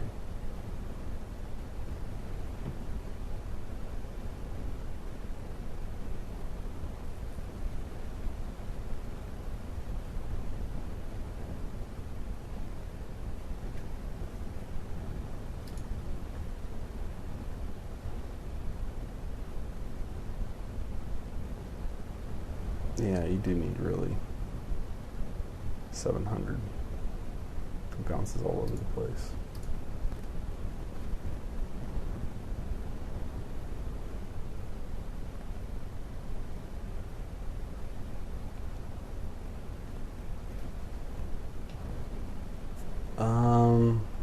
I don't know why comments are being delayed. It could be a YouTube. I wouldn't be surprised if it's a YouTube bug or a browser bug. If you're using Chrome, I can't tell you what to do to fix that. AT&T sucks because I don't know. Verizon's actually a part of AT&T, just a split off part of Ma Bell. I think T-Mobile was too. Now that they're joining together, it should increase the suckitude tenfold. That and all their anti-tethering policies they seem to love to force upon their users.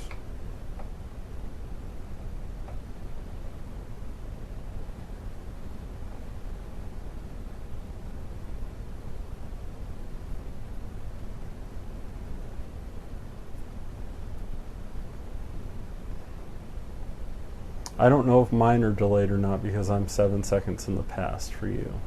I'm in the present for me, 7 seconds in the past for you. Your comments are 7 seconds.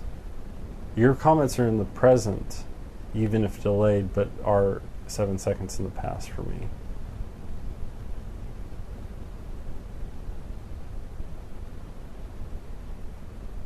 Yeah, AT&T implementing a monthly bandwidth restriction for their consumer internet. Yeah, they're doing that for even their fiber Ustream. I think AT&T really sucks. I'm glad that I don't have Ustream.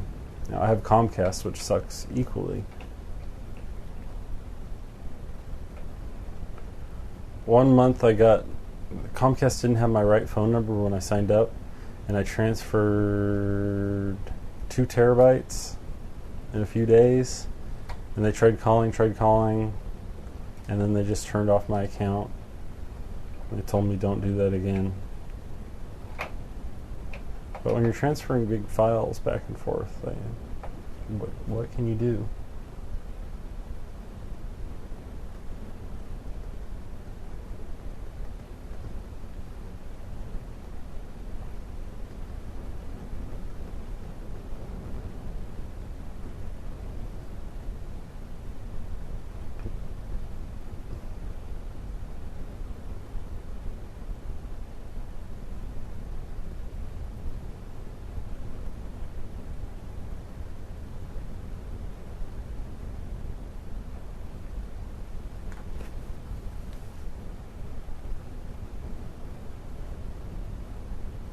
see dust. Oh.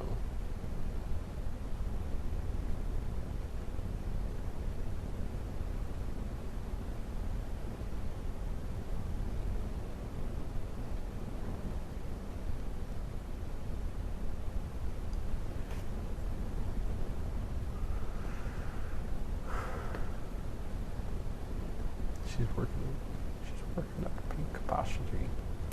Can't push it anymore, or I think she'll blow. What's the most beautifully shot film you've ever seen? Local Django wants to know. Well, this is kind of boring. Yes, we're kind of boring. I'm sorry. Sorry, we're so boring. Beautifully shot film I have ever seen. I can't think of. Man, you make me think of these things on top of my head. On the top of my head. Yeah. Titanic, duh.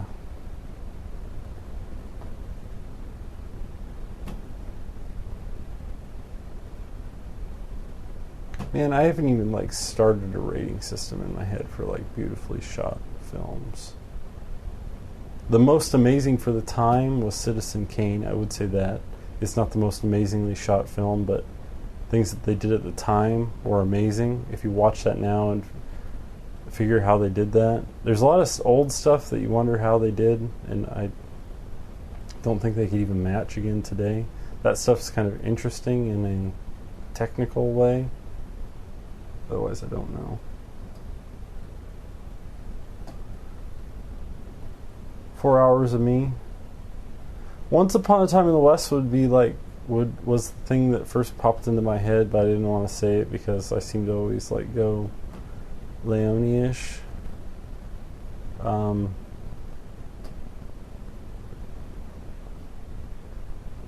But watching Charles Bronson instead of Clint Eastwood is almost as bad as watching me. When I watch that movie, I always wish that Clint was in that instead of Bronson, and it stops me from watching it as much, even though it's Leone's best executed idea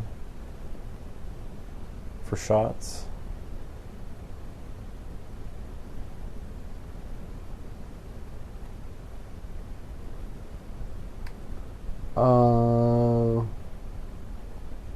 Don't take it personal. Your tutorials are great, but you suck live. You will improve in time. I agree. Well, okay, right. I will tell you something. I do suck live, and that is because I've been doing this for 3 hours and 21 minutes. So that's why it's boring. And I can't even take me for 3 hours and 21 minutes. So for me being live, yes, that is horribly boring. Everything that we were going to talk about, we already talked about. I'm just staying on here for I don't know what reason. So I would agree. If I were you watching me, I'd just turn me off.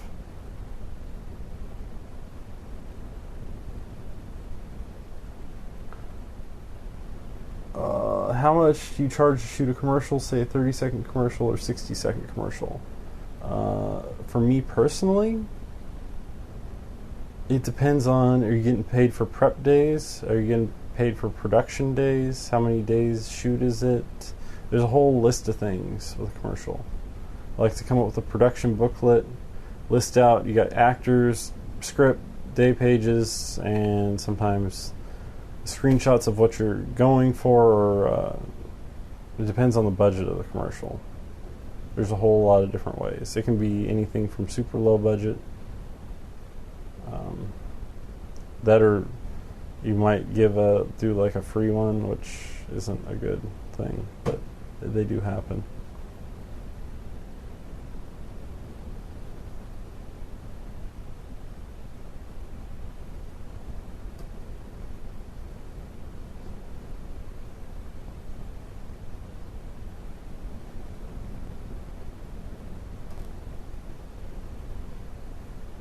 What do you think of the photoshopping chicks? I think that's your entrance to the internet. You're not going to get away from that. What I like is when people Photoshop themselves and then the whole background changes around it, so you see that they Photoshopped. I think that's hilarious.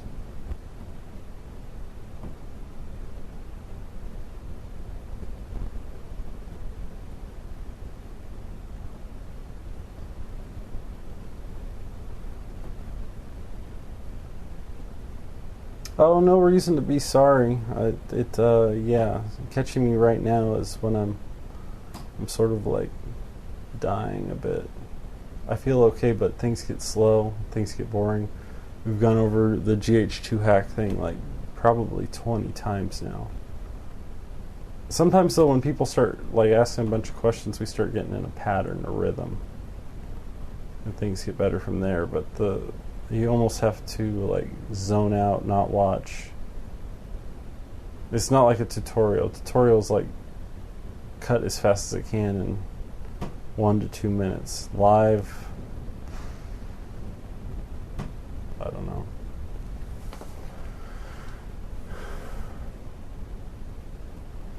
Gatler's bored now too, so now we got a serious issue.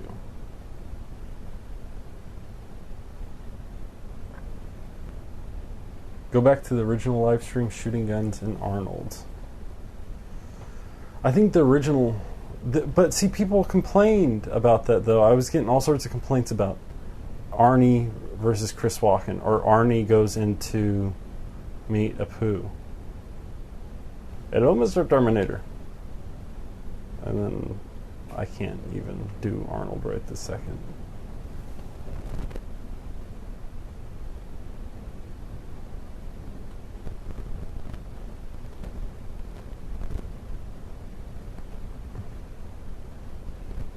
But the thing that really gets me going on that is when I think of Arnold and Maria, his wife. It's like, I love Maria.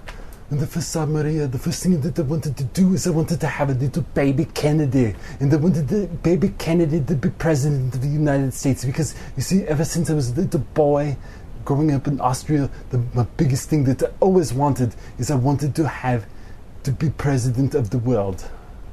And so if I could be president of the world, if I can't be president of the world, then my child can be president of the world. But when I think of Maria, all I wanted to have was the little baby JFK. He was going to look like me, have big muscles, and he was going to be a Kennedy.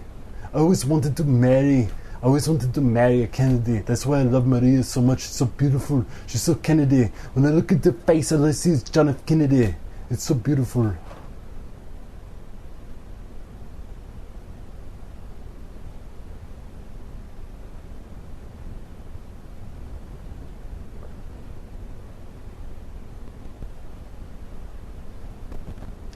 Do I have a movie account? No. 3 by 24, 19 by 1200p, or 1 by 30, 20. What? I want to hear your best Indian accent. I'm needing to hear your best Indian accent. Some people get offended when I start doing this, but I mean no offense at all. I'm not meaning any offense at all. I'm not watching Short Circuit 2 too many times as a kid. I did that.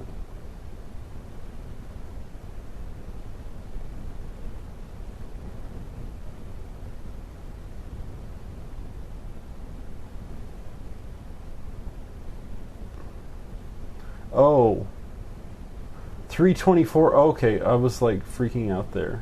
130, 2500, 20. Depends on a lot of different things. I'd probably go. I like 30-inch monitors. Go with a 30. Get one 30 and then get a second one later. Depends on what it is, though.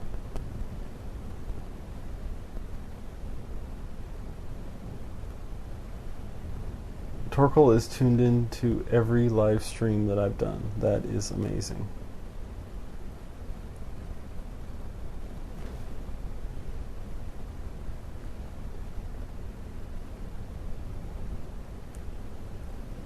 $324s, that's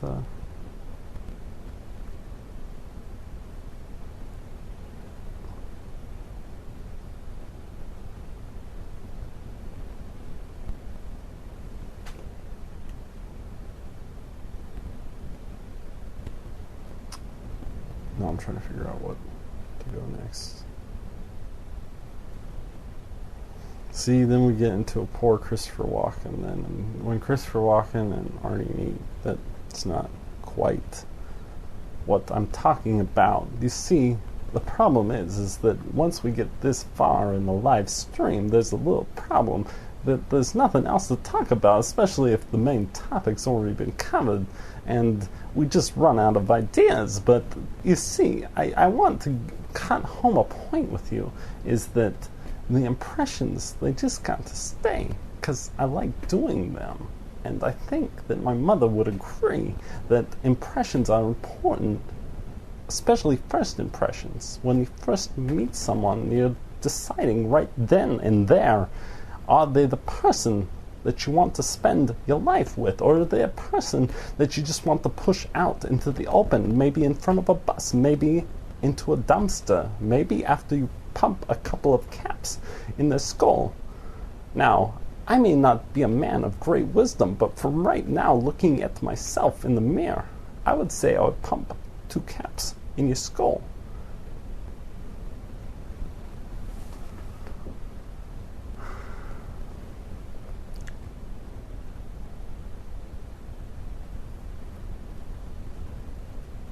Walken sounds like Paige Kenneth Barcel from... That would be a better impression. I'm sorry, Mr. I'm so sorry. I'm so sorry. If I could do Kenneth, that would actually make my day.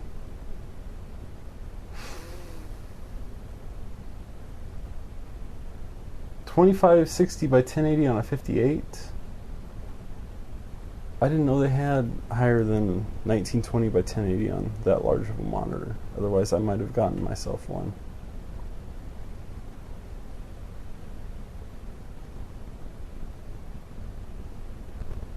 Let me mic chat on Steam. I can't do audio out of the speakers, so it wouldn't work, because I would just hear myself looping, being loopy.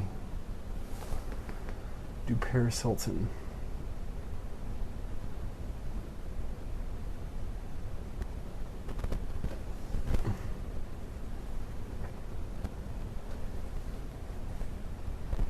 $21.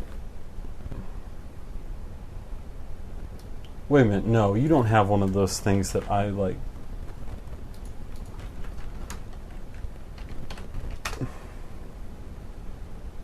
Oh no, you have one of the, you have a, I am so jealous right now. I am so jealous. You have a you have an anamorphic TV. Which one is it that's actually available? Okay, everyone right now, Mr. Johnny Killjoy. Oh, he's got the Philips one. The Philips one's like the only real one, and I can't ever even find one of those for real. That's like my favorite. If I could find... No way. That, I'm like so jealous. Because I love that. I would have that right now. That right here is what I thought perfect. 58 right here, and me and Akira both would die to have that screen. But you can't, I don't think you can even get them in the US. I've never seen one in real life. Yeah, I think you can only get them in...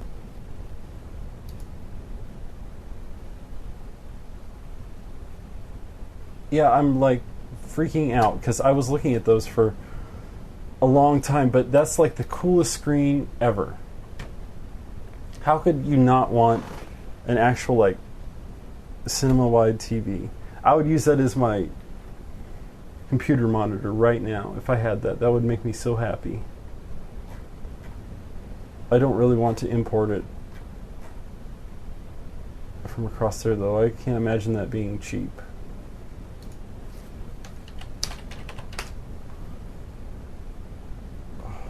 Now I have to look. Now I'm like freaking out that someone in here has like the ultimate screen, like the ultimate thing that I thought would be cool.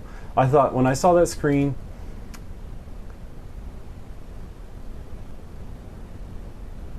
you can, but you have to pay $400 for shipping. Yeah. So I was thinking, if Sergio Leone was still alive, what TV would he have? He would have that Philips, right there.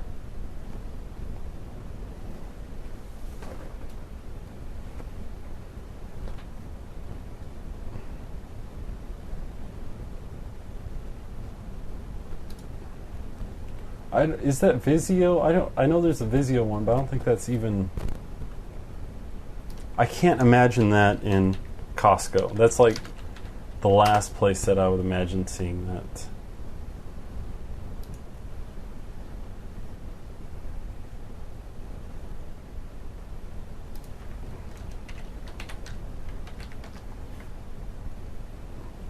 But maybe.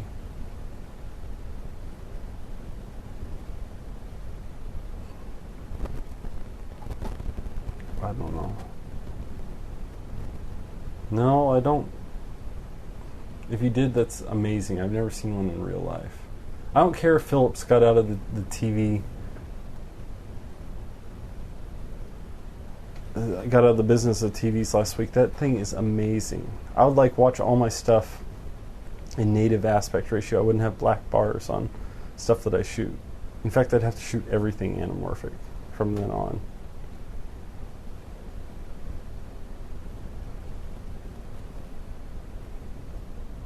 The Vizio one isn't available, though. I don't think you can even buy it. It's not like it's... They just, like, showed it. I'm not sure they're quite crazy enough to produce it. They showed it in January 2010, or 2011. I mean, CES 2011. Man... I have to look on eBay for that thing because I really, really, really want that.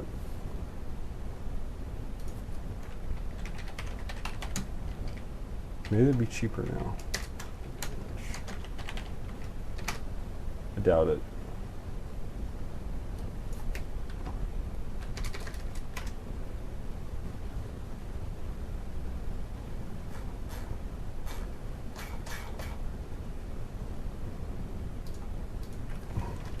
Philips 58 inch.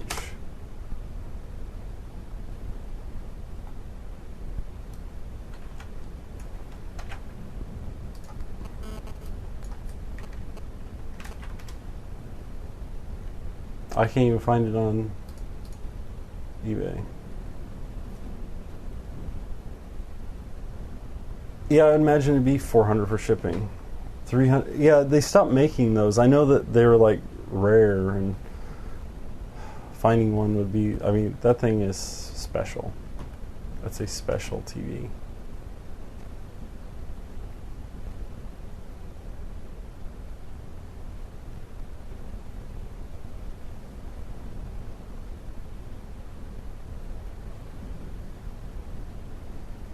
Yeah, I'll probably never, ever even see one. There's probably like maybe a few hundred people at most that have them here in the U.S. since they would have had to been shipped, because they never had them here.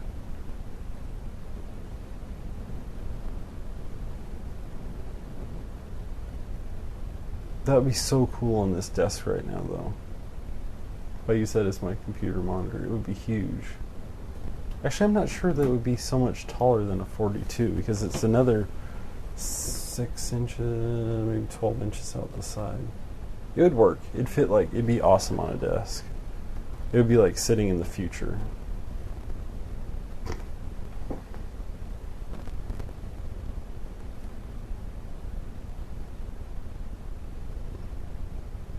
Hakuna Matata. What a wonderful phrase.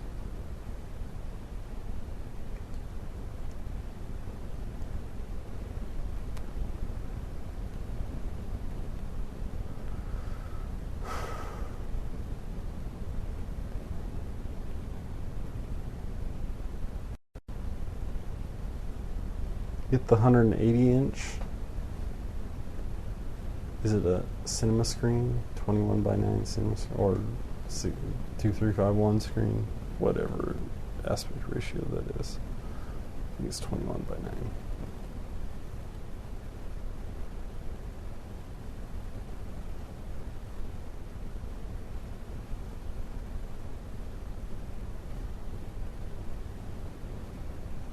I guess I just need to move overseas. I'm going to search again. There's got to be a place where you can actually buy it.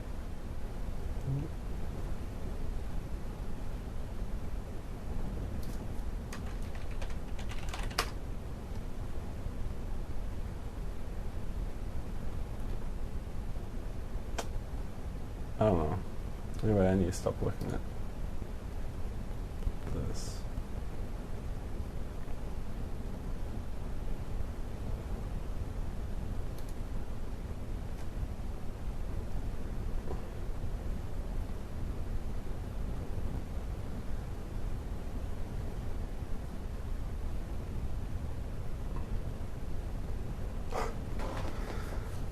Okay, how long have we been broadcasting? 3 hours and 39 minutes. Oops. I think what we're going to do, peoples, is I think we're going to end this live stream. Actually, after I check out this thing.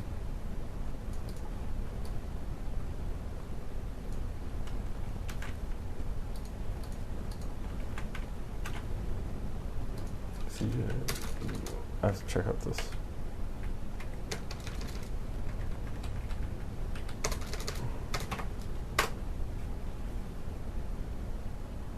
So 1,200 pounds. Brand new, unused, unopened, undamaged item.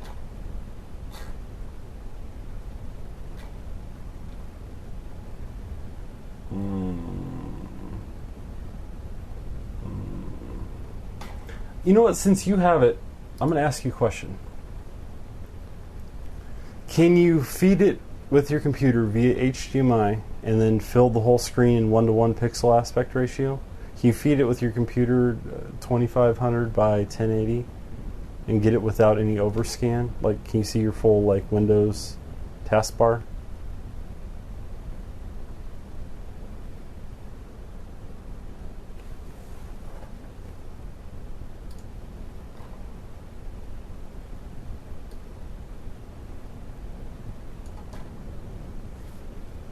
It does say 1920 by 1080, doesn't it? That's kind of weird. It should be the 58-inch model.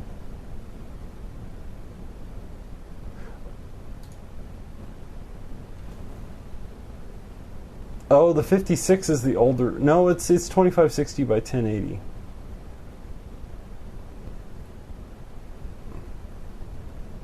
Even for the 56.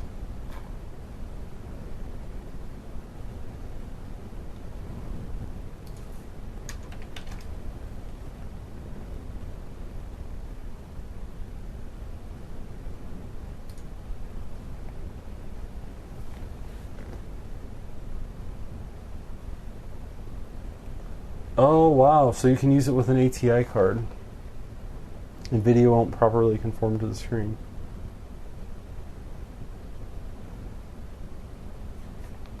It works as a computer monitor. I'm like totally freaked out. Playing on that would be amazing.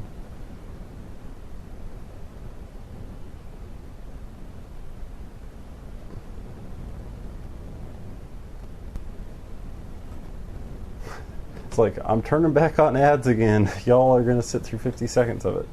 No, that's great information. Actually, you should make a video on that for like the 10 people that want to know if you could do 1:1 pixel aspect ratio on a 21 by 9 screen.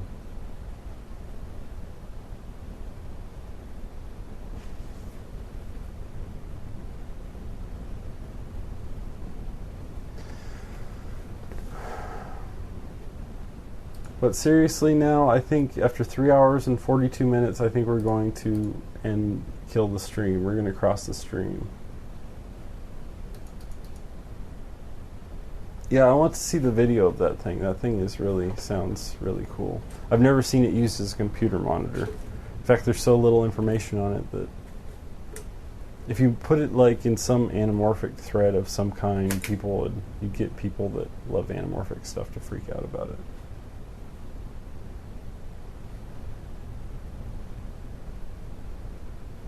Probably get more excited about that screen than I would like hearing more GH2 hack information.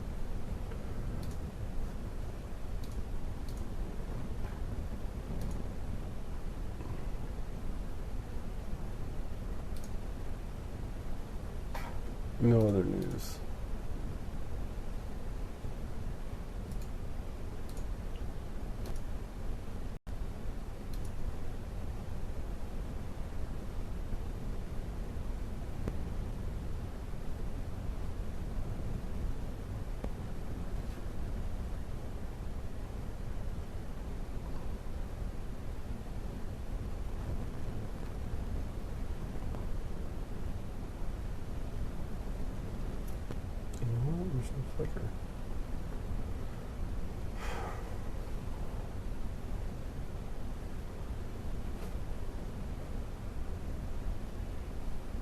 Yep, I saw that. We talked about that a little earlier, but Vitality's got the firmware dumped and he's moving on.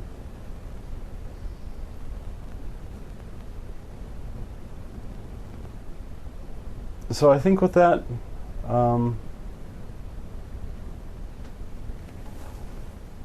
okay, I'll look at Gods to Demons' last post. It's like hot as Hades.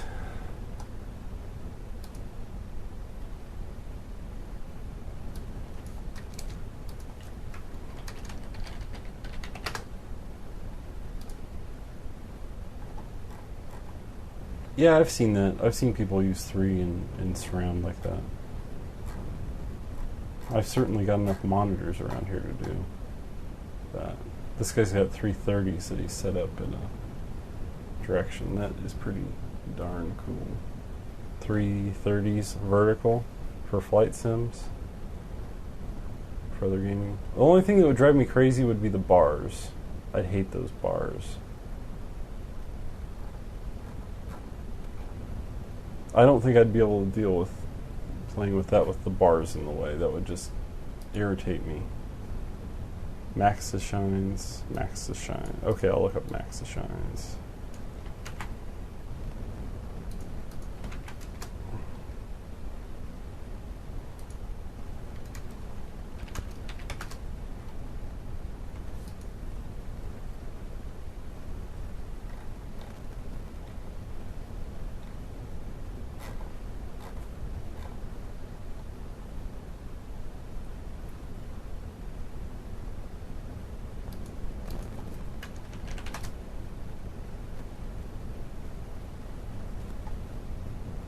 I already forgot what I was looking up.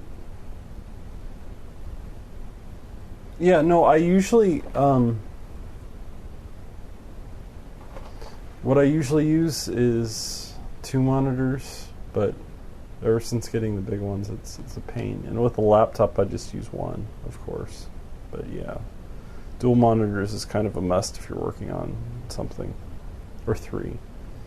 Ideally, this would be up higher, and then there'd be 2 30s underneath of it, and then just this for preview, and then those for working, or vice versa, versa.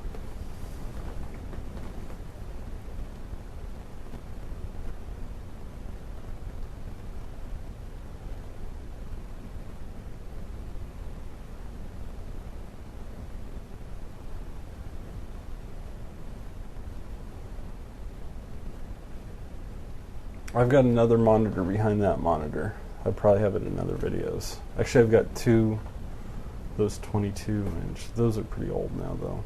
30 is like the way to go for regular monitors.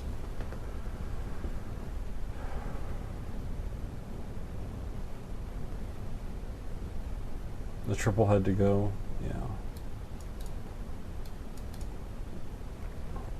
Yeah, instead of that, I'm fine with 2560 by 1080. That would be fine for a lot of different things. In fact, that would probably be fine for a lot of different programs too, even Photoshop. Dell curve screen.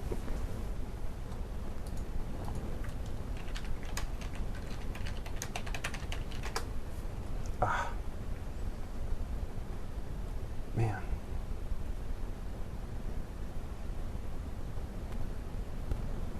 And it seems to have died. Did the internet go down?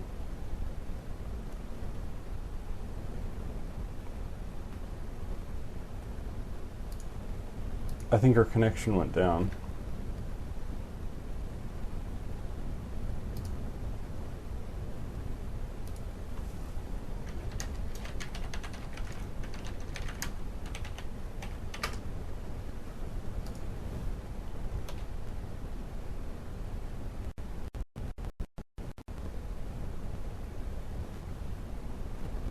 Yeah, I'm back, but I think I'm going to end it. Let's end it with like another question or something to end it with. We need something to end the video with. We need something good, something excellent. Oops, maybe I'm not.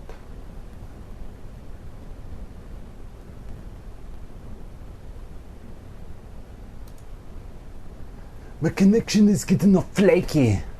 And I don't know what's causing it. It's something bad. Bad.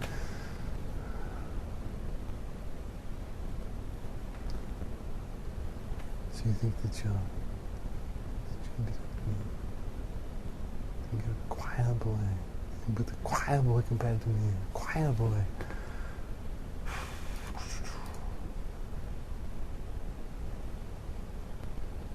Oh, end it with Inception, please. Yes, I can. Torkel is correct. Good night, all. We were going to end this the fashionable way.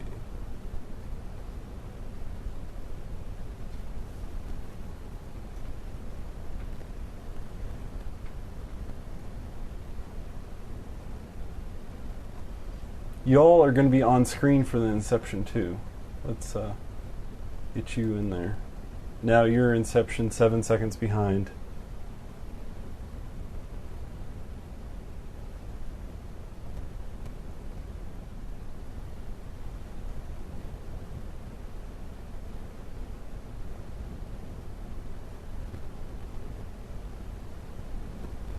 What are we doing? We're getting in an endless stream. Stop it! Stop it now! Now!